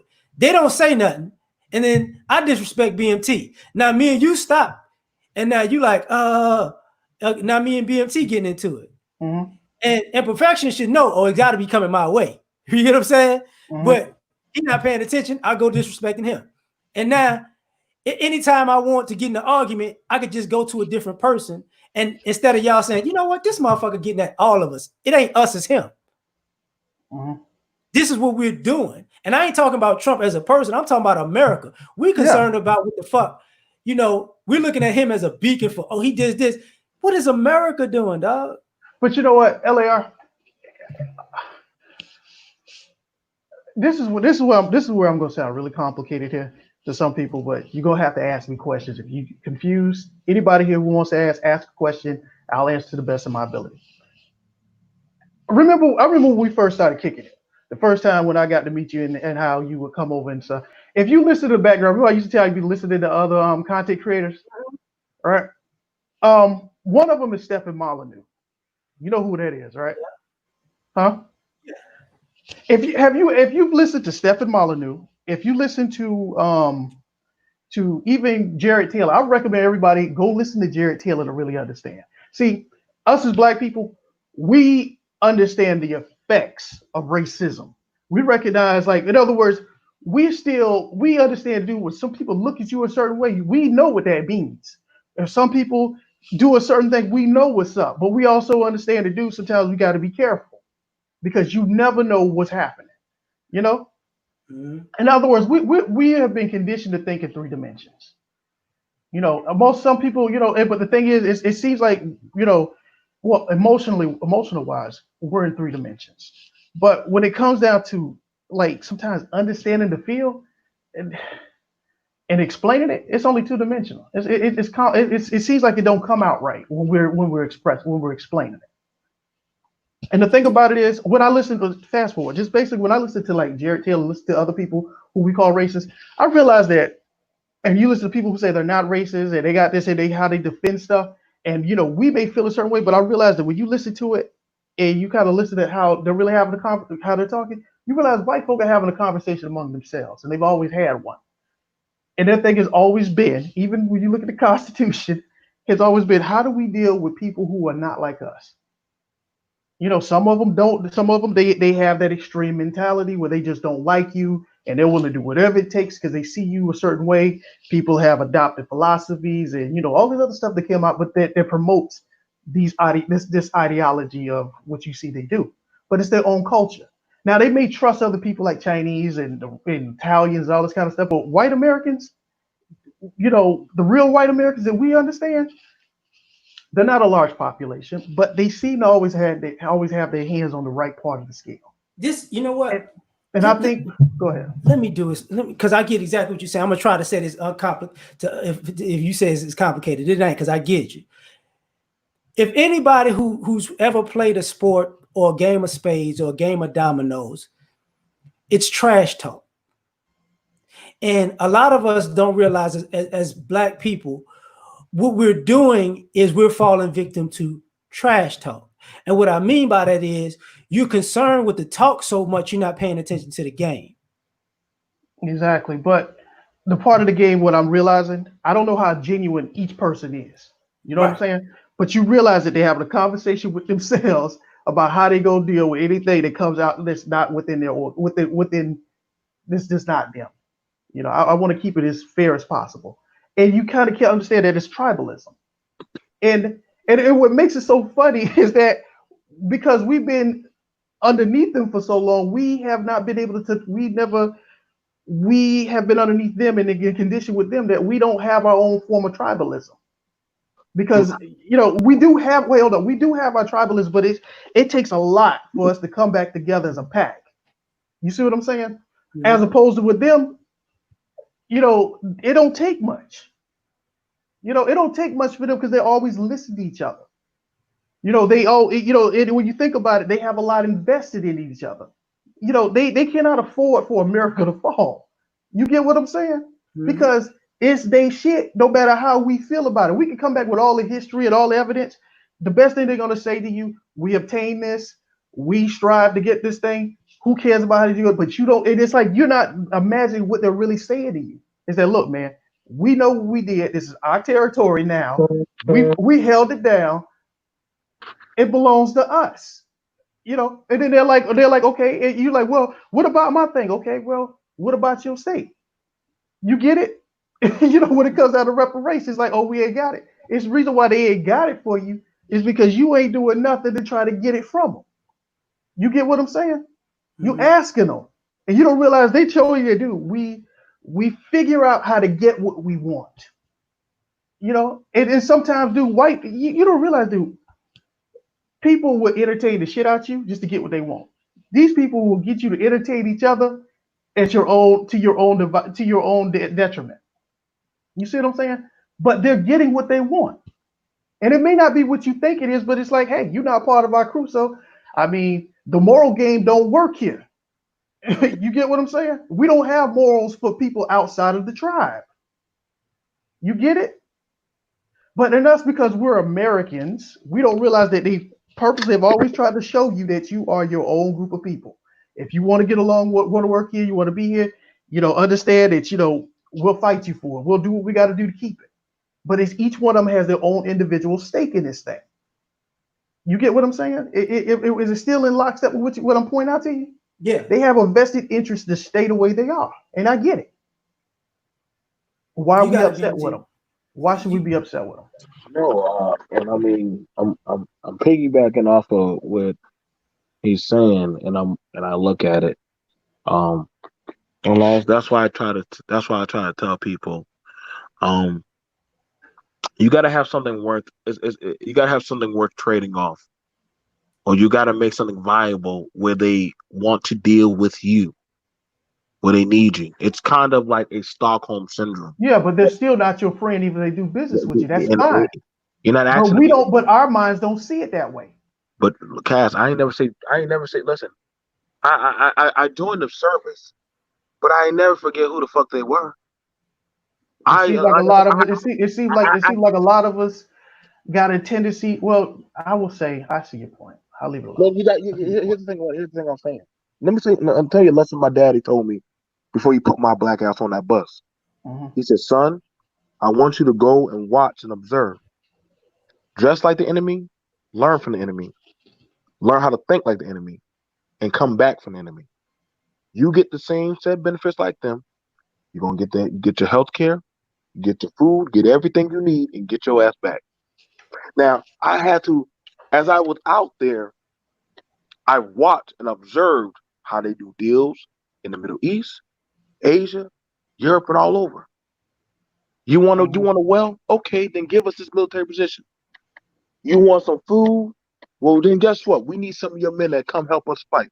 See, they don't do our country don't do nothing unless they get something out of it. That's the way of the world. Wait, Now, wait. Whose country? Whose country? I'm talking about America. I'm talking about America. Okay, okay. Okay, so I'm trying to. So for some people don't understand, you gotta learn and see. Nobody wants see. You don't want to put pieces on the board. If you got to go ahead and pick up a goddamn rock and put that piece on the board, then shit, work what you got.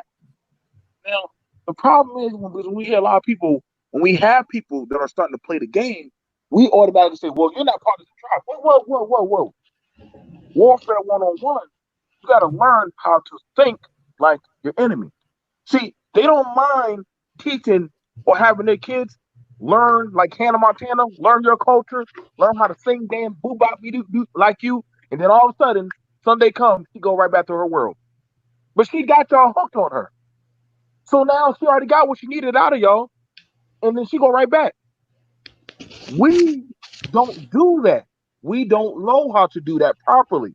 We think like shit. Once you get out, you don't officially learn how to take what you need. Understand? It's let's make a deal. All you doing is making a deal. I ain't saying you got to go kiss the hand of your enemy, but you got to understand. Hey, I listen. You don't want my kids in your school? Fine. What if I just do my own schooling? Y'all tired of having y'all white teachers teach these damn Negroes African American history? Fine. Give me these home ABC mouse packets. I'll teach the damn kids. So that way they'll take the stress off you. They have bills and programs set up like that. I can't say that enough. They have these things set up. But the thing about it is doing the work. Everybody wants a pretty house, but how many people want to actually be there to build the foundation? go there when it's raining and sunning and shining and all kind of shit and actually put in the slop and the work. It's a grimy deal.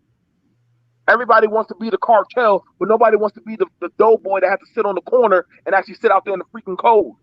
You got to work your way up, and I'm willing to do that. But I'm willing to do that. But that's how I am where I am today. So I want to tell y'all something I'm not willing to do.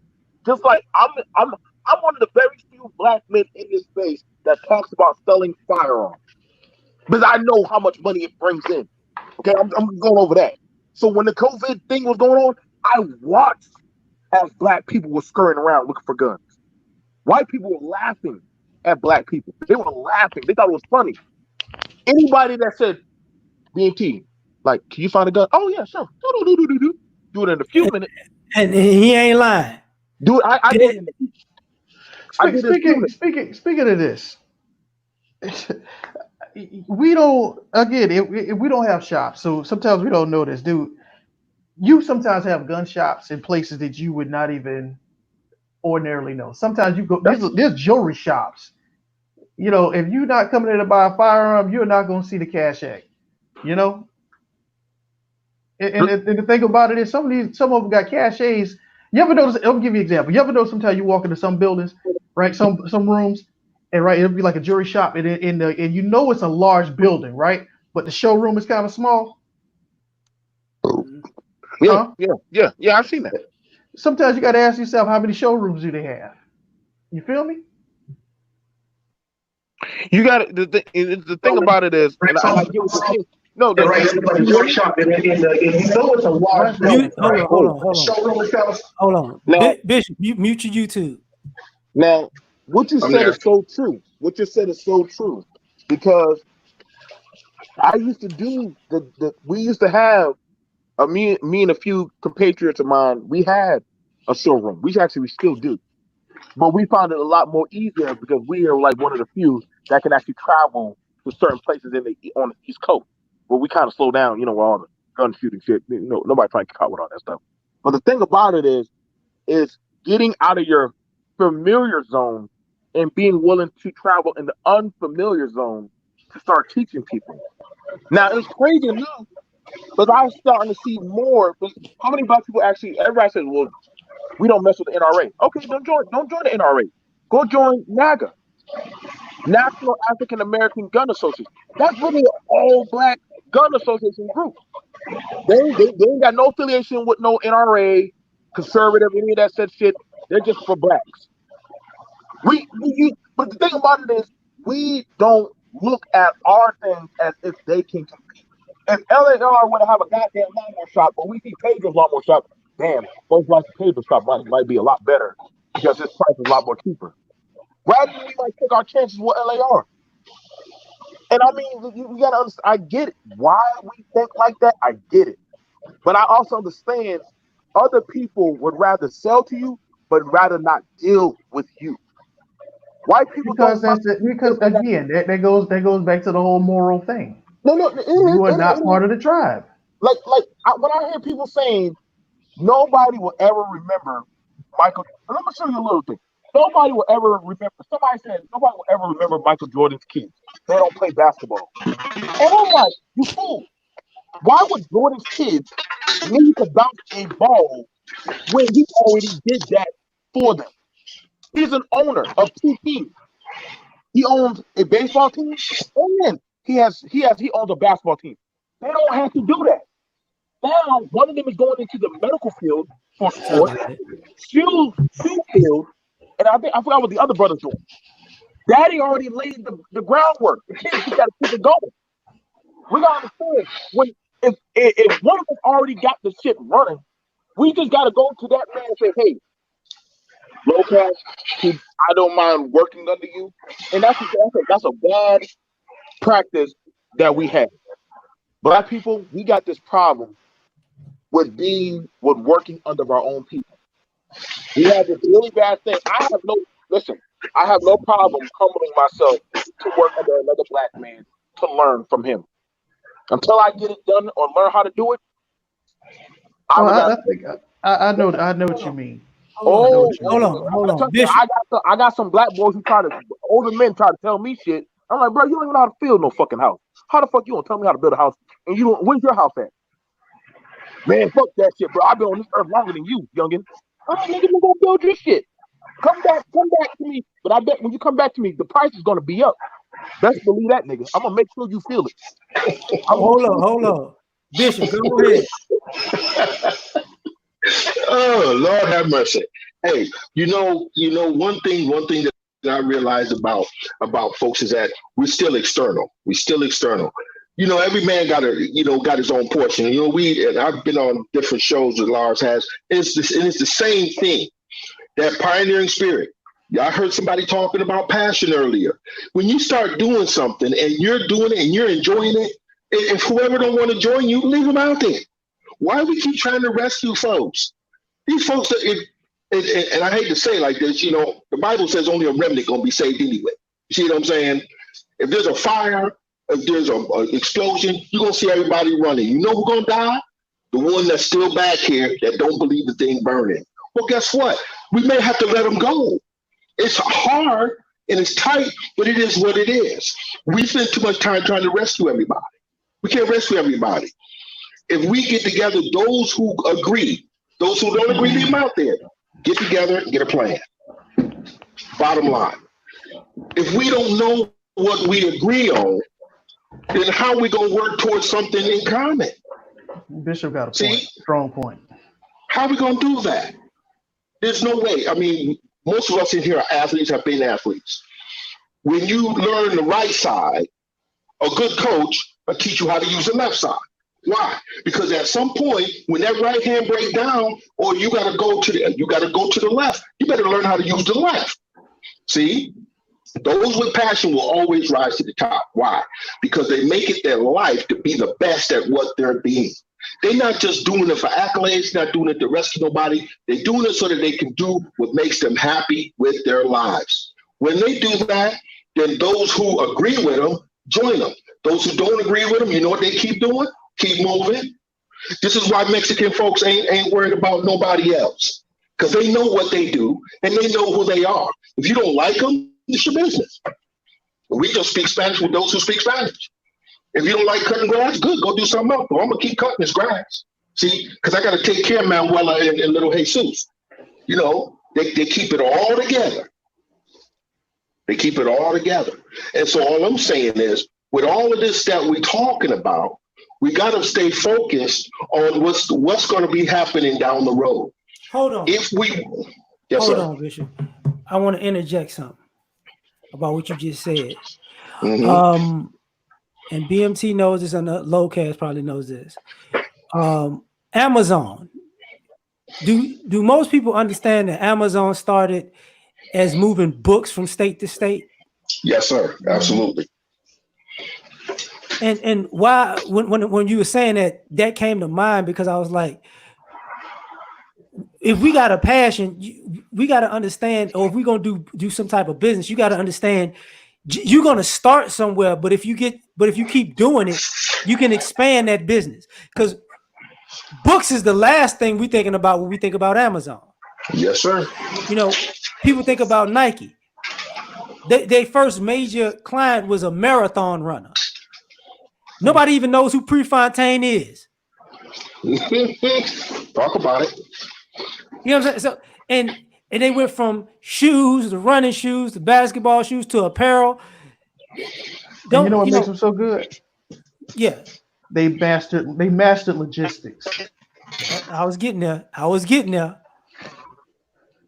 This is what we forget about, the small things. The small things about, and I hear brothers coming together and do business. The one thing I've learned over the years, just watching certain people, is what Lowcast just talked about, logistics. I could save you money, and you could save me money just by logistics alone. Mm-hmm. Exactly. See, if you know somebody's gonna overcharge you, if you're in a certain business and you know the distributor's gonna overcharge you, but if you get 2-3 people to go in, now you're not paying full price. You're getting more for what you getting more for your dollar, and you're not getting screwed the way they thought you was getting screwed, and now you can move it to each other. Logistics. Go ahead. Or you add logistics to your growth plan. You see what I'm saying? So we're on the same page. Because we don't understand that if you look at a business, if you now here's the irony, and we got to look at us at America as a business, just as us black people. Take this into consideration. Everywhere you see a business in America, you see a competing business next to it. Yes, sir. And if it ain't next to it, it ain't that far from it. Ain't that far from it. And it's so hypocritical. Everywhere you see a gym, I don't care if it's L.A. Fitness, 24-hour fitness, Lifetime Fitness, whatever fitness you got. I can guarantee you in the parking lot, you're going to find a Subway, a McDonald's, a Chick-fil-A, a burgers joint. There's going to be something there. You know why? Because they figured since we're going to get all these people here, why don't I just make some money too? Exactly. This country does not care about being counterproductive. We as black people talk about it's a church next to a liquor store. Do your liquor store care? No. Hey, there's churches down the street from other churches. Do they care? No. See, it's all about that individualism. See, but if you have a plan and if your goal is to build a community, once you build it, then you give exclusivity. Look, we only having one of these in here.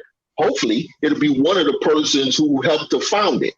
You see what I'm saying? So now your work is also not only profiting the community, but you're profiting you. And you got a steady and consistent customer base. Watch. Let me say it this way, because we talked about this earlier with the people and they're burning down buildings. Here's a plan. If you got a business and it's all about black folks, this is what you do. When this is over with, and in some of the communities of lesser value, and you want to start a business, how about you just find all the foods that black people endorse and make? You know, you want chips, get all the wrap snacks you can find. You know, get the wrap noodles. You want lemonade? They got the little girl with the bees lemonade. You know what I'm saying? You want find some Patti LaBelle things and put in your freezer section. You got black farmers, get your black produce there. Easy fix. So what you're saying is that if MOT has trucks, we should be trying to get our products on his trucks so he can drop them off in the areas that he's already heading to. Is that what you're saying? Oh, okay. That also would help. That also would help locate markets. Because he goes to places that you don't have your product. $50 for my promotion. Matter of fact, which we tell people is, we need to get online and start moving these trucks and then promoting MOTs. Well, he don't like being promoted per se. We like, get MOT some business going that way. Mm-hmm. Because he keeps his business like a lot of black people do who we don't know do business. He keeps it, nobody, like he said, nobody knows it's actually him per se. Right. You know what I'm saying? So he ain't got to do with all this racial bullshit. Mm-hmm. But if we want to do what we're gonna do, hey man, always look out for other people. If you can't look out for them overtly, look out for them covertly. Because everybody else looks out for themselves overtly and covertly. You know, that's our issue at the end of the day. Like, don't be a hater with making sure other people get ahead in life. You can't be the only baller on the block. You need numerous people to do it. It ain't even about having haters. It's just about, guess what? If you fall off, your friend can pick you up. Well, you know those that are only lonely always end up falling off anyway. Yeah. That's what happens. See, I'm a karate instructor part-time. You see what I'm saying? And so the white schools are dogging after me because they seen me work when I was working for white folk. Now, when I do my own thing, now they know around trying to figure out my process. But if I go to a brother and say, listen, hold on, you Borgin, Bishop. Hold on, you Borgin. Okay, you got me? Yeah, you there now. Okay. When I go to a black school, they looking at me like, oh, what are you, a spy trying to take over my school? I'm like, wait a minute, hold it, bro. All I'm trying to do is give you something that's going to help you build and help you be better. You see? When they say no, then I go right out and build my own little thing. And when my student base get up, then here they come. See, I'm passionate about what I do, and I love what I do. If I give you a gift and you say no, I heard somebody say this earlier, and I give this to you, I'm not going to kiss your butt to give it to you, but I'm going to give it to you. And when it becomes the example and people start coming, then you'll want to get on board. And that's how we have to be everywhere. You see what I'm saying? Stop worrying about, because white folks really not holding us down per se. They really not. What they're doing is providing distractions so that we'll stop focusing on our game and trying to worry about what they doing. Well, I'm not. Look, I'm gonna say this. I do think white folks are holding us down to a degree, but I think they too broke to keep doing it. I think it's at the point where they too broke to keep doing it now. But you know what? I feel you, bro. We've always, truth of the matter, black men have always been they pride, has been their prize horse in this country, still to this day. And you know, the only thing we have never ever put out, and I'm afraid based on the technology they got, we have never ever given our brains to these. We have never put our brains into this situation. Nope. You know, It's and the been thing all about reactions. it is, the thing about it is, dude, and if we let them get our brains, they might stick them in some type of quantum processor. So I think we need to start using them now, because these dudes is crazy. So it just, I'm done. My bad. I'm gonna say this and just be easy about it when I say this. As a black man, as just being black in America, why don't you, if you go outside and you look at everything, that America has to offer, look at how much of it one of your ancestors put on the map. Yes, sir. You got to understand, like, we don't pay attention. We give up so much credit and deference and reverence to other groups without taking into consideration that most of the things that are making other groups successful are things that we pioneered, that we trailblazed. Exactly. You know, and we're so far gone from that because we're not telling each other, oh yeah, that was such and such. Like, I used to, I don't hear people making fried chicken jokes no more like that. They come out from time to time, but when a whole country is eating fried chicken every day, it looks retarded. You get what I'm saying? Like, I don't hear, oh, look at them from black people eating fried chicken and they eating water and they eating barbecue. Now I'm hearing, oh, let's not even just let me go outside of that. Them black folks always outside. Oh, now see, we used to always be outside, and people didn't know that. Now everybody else is always outside. Okay. It's okay now. Just in simple things. Those black folks are always improvising. They're always figuring out stuff. They're always nigger rigging things. And you know what people do for a living? Nigger rig. Nigger rig it. Copying inventions. Let me put this here. Let me paste that there. Okay, it functions. That's what people do. The same thing that people are charging. Look at those people. Oh, back in the day, you know what brothers used to do in the neighborhoods? We used to have an underground economy, a barter system, just by helping each other. Yep. What you think about as normal business stuff is things people used to do in the neighborhood on their own. If you couldn't go to a mechanic, you had a mechanic. You couldn't go to a roofer, you had a roofer. You couldn't go to somebody to lay your floor down, you had somebody to lay your floor down. If you needed somebody to put in a garden in, you had somebody to put a garden in. See, we forget about all those little things. Everything we're paying people for now is silly. Think about how stupid this country is in this aspect. We're just starting solar power now, and they kicked out Jimmy Carter of office because he was trying to do this. That was in the 70s. Okay. There's a reason for a lot of this stuff, though. But go ahead, continue. Yeah, you know what I'm saying? Like, that's what I'm saying. Like, we don't give ourselves. We talk about music and food, but do y'all realize most of these? How can I say this? Most of these hospitals would not have ran without us. Most of these plants would not be plants without us. Like when Lowcast was talking about logistics, who How do y'all think people were figuring out how to get stuff from up the river across from the Pacific to the Atlantic? How do you think this shit started? How Logistics. y'all think these routes came along? What's up, L.A.R movement? What's good? What's happening? Do I got background noise? It sound funny? All right. Hey, Chaos, can you come back when you got some professional grade equipment, bro? Appreciate it. He outside. I'm making notes. I know. Hey, call us back when you MOT. get a studio, my nigga. Yo, what's up, man? Go ahead, man. I mean, man, like this stuff is completely easy to fix. All of it. It's a process and it's a program. You just have to follow the examples that work. But with black people, unfortunately, everybody want to bring their own plan to the table, regardless of expertise, and that's kind of what the problem is. And that's always have been the problem the entire time. So it's like this protesting and rioting and shit. Okay, now who's organizing to put some bills in place and shit, so that way we can stop Benjamin Crump from representing people.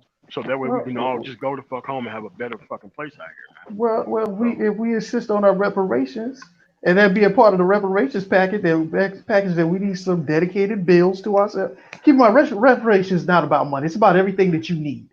Period. Whatever you need to get you to stay, that's what you need. And the thing about it is that I think to some degree we're starting to just realize that there's some things that we need specifically for us. You know what? And it's not being selfish. What I just thought about is something that y'all have been touching on this whole time. Church. When the brothers in the manosphere, they talk about STEM, right? And the brothers in the manosphere talk about business, right?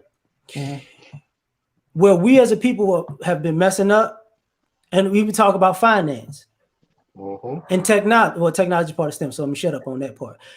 We always interject art where it don't belong. See, when it's time to do STEM stuff, we want to interject art and STEM. It don't belong there. When it's time to do finance, we want to interject art and finance. It don't belong there. When it's time to do business, we want to interject business in that art and business. It don't belong there. That's why it's always an offshoot. That's advertising and marketing is partially art, but they don't run the business. We want art to run our society. It's not going to be like that. Even when we was making the Wakanda thing, Wakanda wasn't run on art. God damn it. Sure wasn't. It was all technology. You know what I'm saying? Like, if you want to be in politics is not run on art. And until we separate art from our actual forward progression, it's going to be a problem. And I don't have a problem with art. I love art. I'm a part of kind of artistic at times. But I know good and damn well, a poem is not going to pay my mortgage. No, it's not. I'm not finna go out in the middle of a protest and start dancing and crumping. Don't take that shit elsewhere. I'm not about to, be in college, in a STEM class, trying to interject. Oh, what Tupac said. What the fuck does that have to do with physics? Nothing. Nothing at all. So, Go ahead, right. So now the ball is. Hold on, Bishop. Hold on. Let him speak, fam. Go ahead. All right. Along with what you just said, L.A.R, is that, look, we know these parents have blown their lives. Fine. But make sure your fucking kids are way better than your motherfucking ass in these areas. There's nothing wrong with going to the library and just sitting with the motherfucker, even though you may not be able to pronounce the words or any of that shit. At least you could put them in front of the right people and the right shit. Because these people know what the fuck they didn't do in their life. They see people from their class that they graduated with move on to better shit. There's no reason to hold your kids out of this type of fucking information. Because guess what? You want to take credit for their success any fucking way, right? So why not just put them in front of the proper people? And so that way they can get straight. Yeah, go ahead, man. And that'll shave off about 2 or 3 points off our race problem. Yeah. Yeah. But I've said it for years and years and years, even when it comes to my own people. We need to stop saying it's the youth. The youth go, no. It ain't. Look, I hate. I'm a father. It ain't my son's job to save me. It ain't my son's job to put me in a position, in a certain position, over the next 20, 30, 40 years. That's not his job. That's right. He's supposed to take what I've given to him and run with it. And if I feel like he's going to be incompetent with it, I give it to his kids so they can run with it. This shit is getting out of. I try not to cuss this whole time.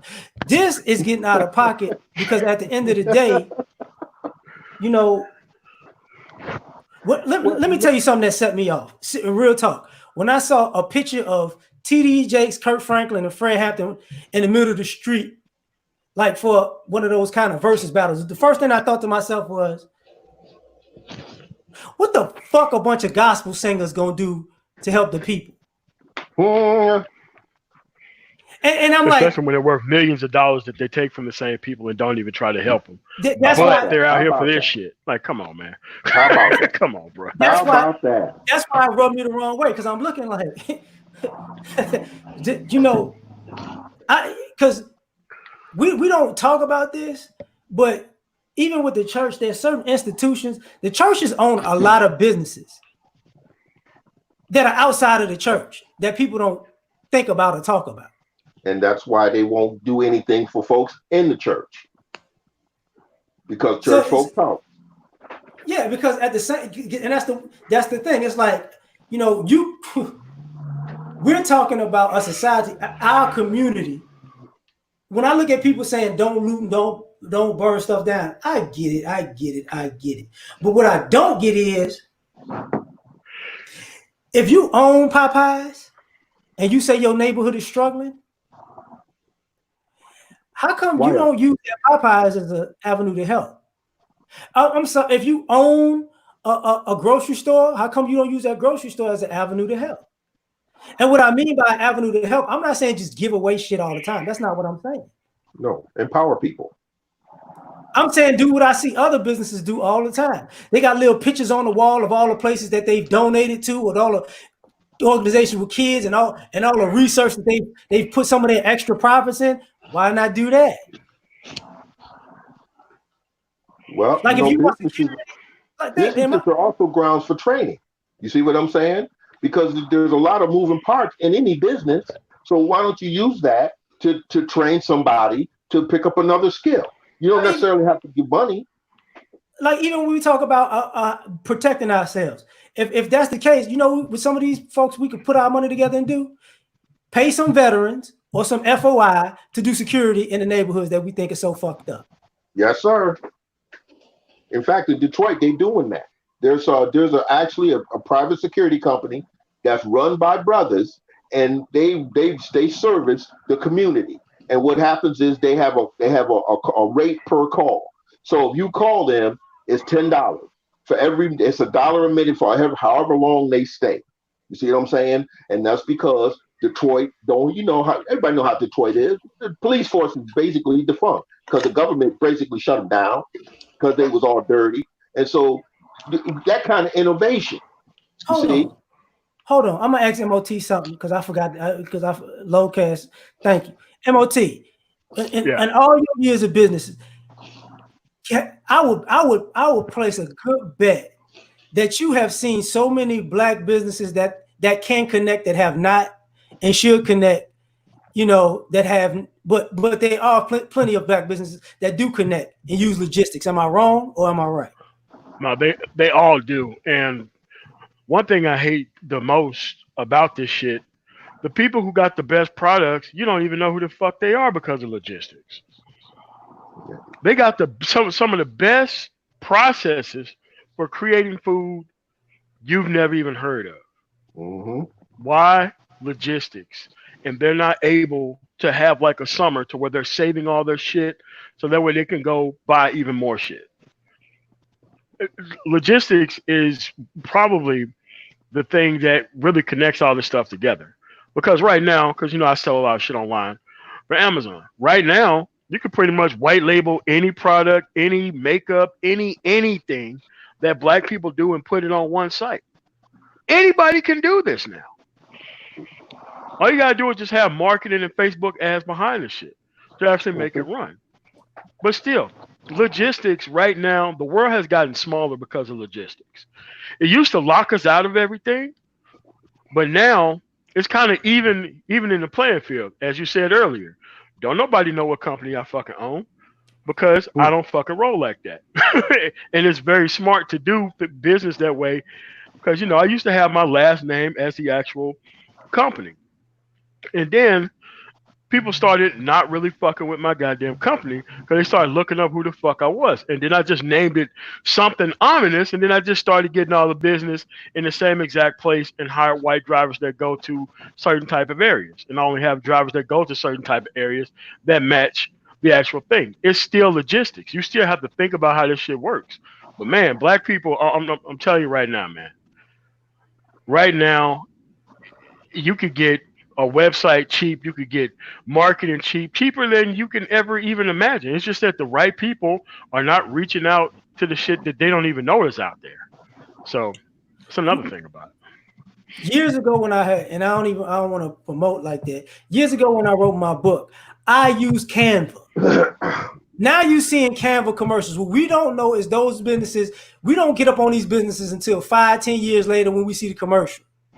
Yeah. There's a lot of things we could do that save us a lot of time and a lot of money. And one of the things is we need to spread information like that. But when we need to cuss people out and hold people to the 5. If I'm gonna give you some information, you got to use it. Yeah. And like most of the shit that I do behind the scenes with people, I'm not even trying to charge motherfuckers. I just give you the fucking information. And if you do something with it, then I help you with something else. But if you ain't gonna do shit with the primary shit that I fucking give you, I just move the fuck on to somebody else, man. Because a lot of people love to dream with the information rather than taking action with the information, which is the reason why I gave it to you in the first place. My man. That's what I'm talking about right there. See? Don't be afraid to give it away, because it's nothing to talk. But the idea is, the future. Do something with it. Do something with it. Please do something with it. You know what? Like I say, I've always put this in the bed of educators, because educators and people with these high powered degrees. Why did you get those high powered degrees? And then you go and fight with somebody who don't want you, when it's the person who do want you. All you got to do is just grow with it. You see what I'm saying? Nobody want to grow. Nobody want to grow. Everybody want the big ticket. Okay, I appreciate that. People want to make money, want the big ticket. But the bigger picture is, when you can't walk down the street, or you can't go in a store without being racially profiled, and you got no alternative, it's nobody's fault but you, because you didn't make no inroads to build a sanctuary for yourself. So and that's why. Go ahead. Go ahead. And that's why I am. Sure. Go ahead, bro. I'm sorry. That's right. That's why I appreciate what MOT doing. You see what I'm saying? He looked at the situation and he said, "Well, let me strategize and do my business this way. So that way, if something don't happen over here, I'm fine because I'm doing good over here." You see what I'm saying? Go ahead, brother. Oh yeah. I was gonna say, you know what? That's part of the reason why when I'm hearing people, or on social media now, when I'm listening to folk upset because some of these black businesses are being damaged. I'm kind of looking at it like, when have we? It's the casualties of us, not of us, of this mistake we done made of not knowing how to operate as some type of unit. Go ahead, I'm done. I'm gonna say this for all my people. I'm gonna say something I do personally. If I'm dealing with a black business and they fuck up, I still go back, because I've dealt with numerous white businesses. They fuck up all the time, and I keep going back. Now, if you feel like you uncomfortable in a place, don't go back. I ain't gonna, like, if I've been to a place where black folks have done something, I'm like, damn, you fucked up what I just asked for. All right, don't worry about it. I'll come back on another time. But if I go somewhere else, it's like, I know you treated me like shit, I'm never coming back. Matter of fact, I'm not spending money that day. But have I went to a clothing store and got something wrong? Yes. Have I ordered something online and it was fucked up? Yes. You get what I'm saying? Have I went to a business and I asked for something and they gave me some bullshit that I didn't want? Yes. You know what I'm saying? And if I went back to white businesses, I got to go back to black businesses like that. And what I've learned over the years was I'm gonna go back to my own more than I'm gonna go back to other people who fuck up. Can I tell you 2 faults that I have with black businesses? If you really want to get my money as a black business, there's only 2 things you got to do for me: customer service and cleanliness. That's There it. you go. Right. Yeah. So you understand, soap and water. It ain't the struggle ain't that bad for soap and water. I'm gonna be real with you. It ain't that bad for soap and water, you know. Oh, let me interject on that. The struggle ain't that real for soap and water. I'm just sorry. One of the keys that can be Jesus, cold-blooded about this. Oh man. Sometimes the black businesses, it ain't the business. It ain't that it's a black business. It's that some of the black customers bring their disrespect to the black business. No, that's very true too. You know, that's a problem. When you go into a black business and then now you wanna fuck up. You know, now you want to break something. Now you want to low key, you know, now you go to the bathroom and now you don't wipe your ass or don't flush the toilet just because you just happen to be in a black business. But you know what I realized, L.A.R. Just dealing with black folk. I've had to cultivate a certain type of temperament because I can be quite sharp, straight to the point, blunt about it, and offensive. But I also realized that, dude, how do I get my point around? Let this person know that I'm serious about my stuff. And I realized that sometimes we got to use a combination of learning how to escalate it a little bit just to bring it back down. You know what I'm saying? Kind of let you know, hey man, you know, I'm trying to serve you. I want to do right by you, but kind of give them a hint of I just might come off the rack on you if we don't keep it this friendly. You get what I'm saying, buddy? Absolutely. You know, it seems like we don't understand that with each other because eventually, once we do that, your kids will grow up not even needing to do that to each other at all. Matter, let me add something to that, bro. Okay, there's a certain few places I go regularly, right? And I said this earlier about black being in black establishments. I don't go to places where they're young. I go to the grown-up spots, right? I rarely see people of other races there because when they go there, they try to interject their stereotypes on the grown folks, and then they get that cold. The whole room get cold, and they be like, "Oh, I gotta go." Yep. And we don't realize, you know, we don't. Other groups really come in our place and come in a place that we frequented and try to steal and try to be disrespectful. And then they go, "Wait, this ain't BET. Oh, this ain't Rap City. Oh, this ain't the movie I watch. Yeah, it ain't. Yeah, it's not that, and it's not gonna be that. Get the hell on." See, a lot of these people, a lot of these groups that are uncomfortable with us, they know exactly who to go fuck with. Exactly. Yeah, they do. Exactly. It's almost like in the DNA that they can sniff that shit out every single time because I don't go through none of this shit most of these people go through. I know what it is. I've been on both sides of the fence with it. I've been a sucker. Before I became the loadcast today, I used to be a sucker, right? But because I have the sucker characteristics that you naturally come in because you just being naive, they still there. But understanding what's happening in front of me has always been there. It's there now.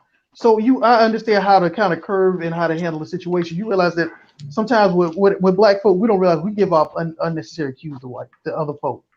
Like sometimes, like we might like somebody, and then they'll just give you something else to do. You get what I'm saying? They'll say, "Hey, well, since you like me, how about you take care of that?" Or they'll add on a little extra something to see, to kind of give you a little extra test to you. And we don't realize that this is what they do. This is how they kind of typecast you. They test you out, and Yes, sometimes and because of how you go along with that test, tells you how exactly they know how to treat you. You got gullible people, and you got people who are not so gullible. And if you playing gullible, you go get treated as gullible. You go get exploited. We got to learn that we could. Sometimes you got to put down being smart and being race smart. You don't know when other races are fucking with you. That's a nice term. That's a term we need. Race smart. Can I write that down? Yeah. No. We got to do this right. That is his term. No, we can't use it without his copy, without his written consent. In the year of our Lord, Oh on no, he June didn't say 3rd. that. There you go. No, he There you didn't go. say that. Oh no, Today we not in the year hereby of our establish, Lord. we reestablish the manosphere. Can I interject, LAR? Go ahead, Fraction. Go ahead. Go ahead. You got it. Now, truth be told, about the topic, or should I say issue that you just brought up, I had one of these guys try me. It was a white guy. So he thought I wasn't supposed to hit him back. And then when I kicked him back in his ass, he said, "You're not supposed to hit back." And I told him, "Bullshit. I'm not the civil rights generation that's gonna take a damn ass whipping. I'm gonna fight back." That's the mentality most of these white folks have. They think black people ain't supposed to stand up for themselves and fight back. Exactly. And I had to prove that shit to him when I worked at that last job. Well, you can imagine what I go through as a I can't believe you actually said that shit like I was supposed to be dumbfounded. Yeah, that's the way it goes. See, they established the social standard, and see, you're supposed to fit into it, or there's something wrong with you. You know what every other race is supposed to be for us.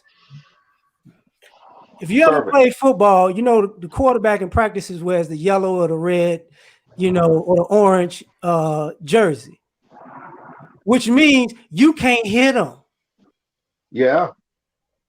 How about that? That's what other groups think we are. They think they're the quarterback and we can't hit them. Go figure, right? And you got to think they're a punter on the punt return shit. Like, nah. Yeah, there you go. like we like. That's what I mean when I'm saying like you got to know. Us as people, we got to know when somebody giving us that look, because we seem like we know the look if the police pull up, but you don't know the look when you're in the grocery store though. You don't know the look when you at the mall. You don't know the look when you at the park. You can't tell the look if you go to Starbucks. You know what I'm saying? You seeing somebody looking at you for around the corner. You know what I'm saying? Right. So you got to learn that look. What's up, like a lot of us don't pay attention that, and I hate to say this, but I gotta say that a lot of y'all don't even pay attention because the women of other groups give you the look. You're not paying. It ain't just the clutch in the purse thing when you walking by. Look at people. Take a good long look at people and watch. They'll be looking at you crazy from afar. Let me tell you one of the easiest ways to know, because if you're walking somewhere and you see, and because normally people of other races like to do this. If you're walking somewhere, I can guarantee you it's going to be somebody who's non-black, who's going to be on the opposite side, who's going to walk right across you near the last minute, just for no damn reason. That's what they pull that shit, and they just turn. Or it's somebody that just runs and try to run. It's the same thing as when you're walking, the same thing as when you're driving a car. You know when a car's coming that's about to cut you off. You could tell. Yeah, you could tell it. See, now you're talking about the warrior mind. And the warrior mind is a thinker. See, we're not thinkers. We're reactors. See, we know everything. So, when you go into a place and you know everything, you know how everybody's going to react to you. And that's a lie. That's an egomania type thing. So when you try to tell black folks who are so reactive and always waiting for something to happen and always want somebody to hand them something to do some thinking, it's just like telling them to read a book. I can make a very quick synopsis. Go to a grocery store, and before you go to the meat section, the butcher section, or the seafood section, before you pick out anything to eat, right? Wait on people who don't look like you to pick stuff out before you, and forget the people. Look at the people behind the counter. When they ask, "I want such and such," watch they try to give them the best cut possible. When you ask, "I want such and such," watch what cut they try to give you. You even get played by the butcher too. Sometimes you better check the weight on your stuff. Then you got to tell them, no, not that one. And now you're the angry nigga. You know what they try to do? Sometimes this is what I suspect. Sometimes what happens, they're giving you their worst parts, the stuff that's been left over, and that's the stuff you're gonna go for. Exactly. You got to understand, dude. I'm in the South, dude. The game ain't never changed. It's always been white or black, but now you got another group in here, but it's still white and black. It's still the same game. It's just different. Yes, sir. It's just new faces. But some of us, we think there's an exception to it with some people. Some of us, I think that's the reason why some of us is kind of on the confused side about when it comes down to these complexions. You know what I mean? Right. How we quick to say this person is black and that person. That's because of how confused you are now. But it's still a black and white game, man. Yeah, absolutely. And I mean, and sometimes we got to learn to walk away. Oh, my bad, MOT. I saw you. Yeah. No. We're good. Look, sometimes we got as a people, we got to learn to walk away from people, and not because we're afraid of people, not because we're bowing down to people. Sometimes you got to walk away from people because you know what they are. They're looking to be a victim when you snap. So look at certain people. Oh, certain people are looking for a fight, and certain people are looking for a phone call. Mm-hmm. Know the difference. Certain people are giving you a hard time because they're looking for an altercation, in which that's the very, very minority of people. The majority of people are people who are looking to start an altercation for a phone call. Go figure, right? So and we got to chill out and calm down to the fact that, okay, all right, which one is it? Because I'm not even gonna lie, like as a person, I kind of ignore most people. I joke around, but there comes a point where if you're really picking something, I'm gonna ask you straight, okay, what we doing? This it is. And you're gonna see a person freeze up. They're gonna control the tempo, right? Yeah, it changes. It doesn't matter who it is, it changes. I'm gonna leave it alone. MOT, you got it, fam. Yeah, I mean, and like again, this is a management issue. Like, you have to understand, especially me being a law enforcement man, most of them calls are because a person clearly could have walked away from some shit, but they tried to stand their ground and do all this other dumbass shit. It's better to take your ass out and home versus stay. I can't tell you how many people are locked up for 20-some years because they hit somebody and they end up hitting the ground and fucking end up splitting their head open and dying over some shit they easily could have let go. Or they let somebody talk them into some stupid ass shit on the behest of not knowing or even reading the entire situation. Me personally, I'm not jumping into no situation to help nobody. What I'm going to do is I'm going to tell your ass this. You have a duty to retreat. Somebody say some stupid ass shit, get out of there. Don't try to face down nobody. Don't try to do all this crazy ass shit because you can end up dead or in the fucking hospital. You don't know who's going to be showing up on the other side to testify against you, because people's recollections can be whatever the fuck it want to be, especially when you don't need it to be that way. Now what I'm about to say to people, you don't have to follow this advice, okay? I have a clean rule when it comes to shenanigans. If we on the same team, I'll help you. But after this is done, you gonna get it too.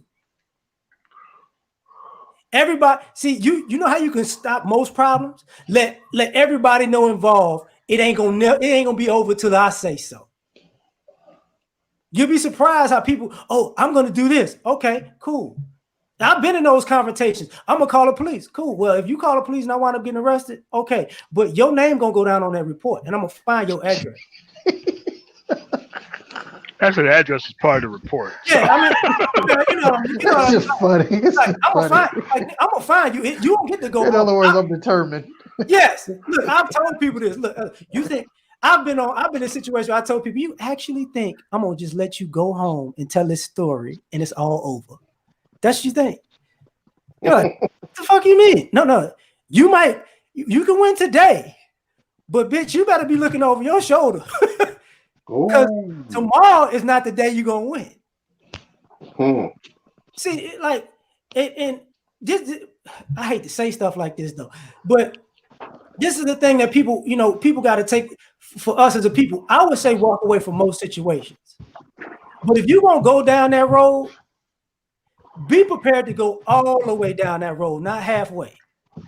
And when I say go all the way down that road, be prepared. This what MOT was talking about. You might do 20 years behind some shit just because you felt like you wasn't no bitch. So before you jump off that porch, make sure you know this situation can end with me doing 20 years. If you're comfortable with that, then you move forward. If you're not comfortable with that, take your ass home. Act like you're on camera because your ass probably is, more than likely. That's right. Facts. Okay. I can't tell you how many people on military installations pick up some shit and just pocket it like it ain't shit, and they just try to come back to the base like everything's sweet. Like, oh yeah, that's him. Put the cuffs on. Like, what happened? Yeah, last week when you pocketed this item right here, we wasn't gonna go looking for you, but we know you work on base, so we just decided to do this right now. There you go. You know, like have a long memory, man. Like I have a in life, the best way to get to move forward in life is to do you and keep doing you, because most people in life are fuck ups. Uh-oh. So if you can recognize somebody as a fuck up, you can recognize they're gonna fuck their own life up and you ain't gotta be there.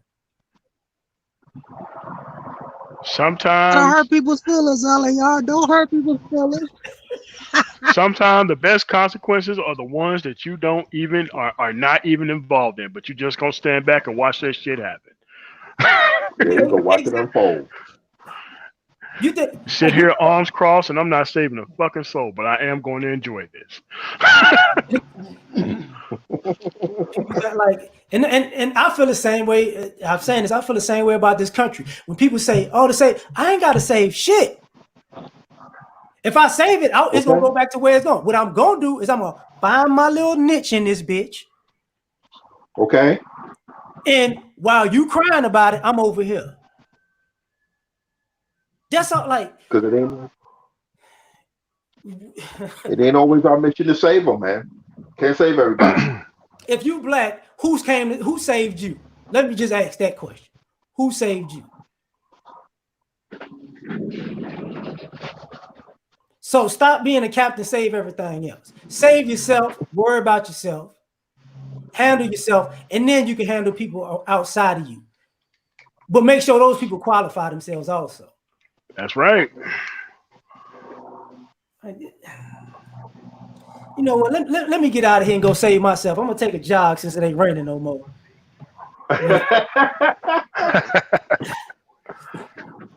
But I thank all y'all for coming, man. Low, Cass, Bishop, Imperfection, MOT. Appreciate you, fam.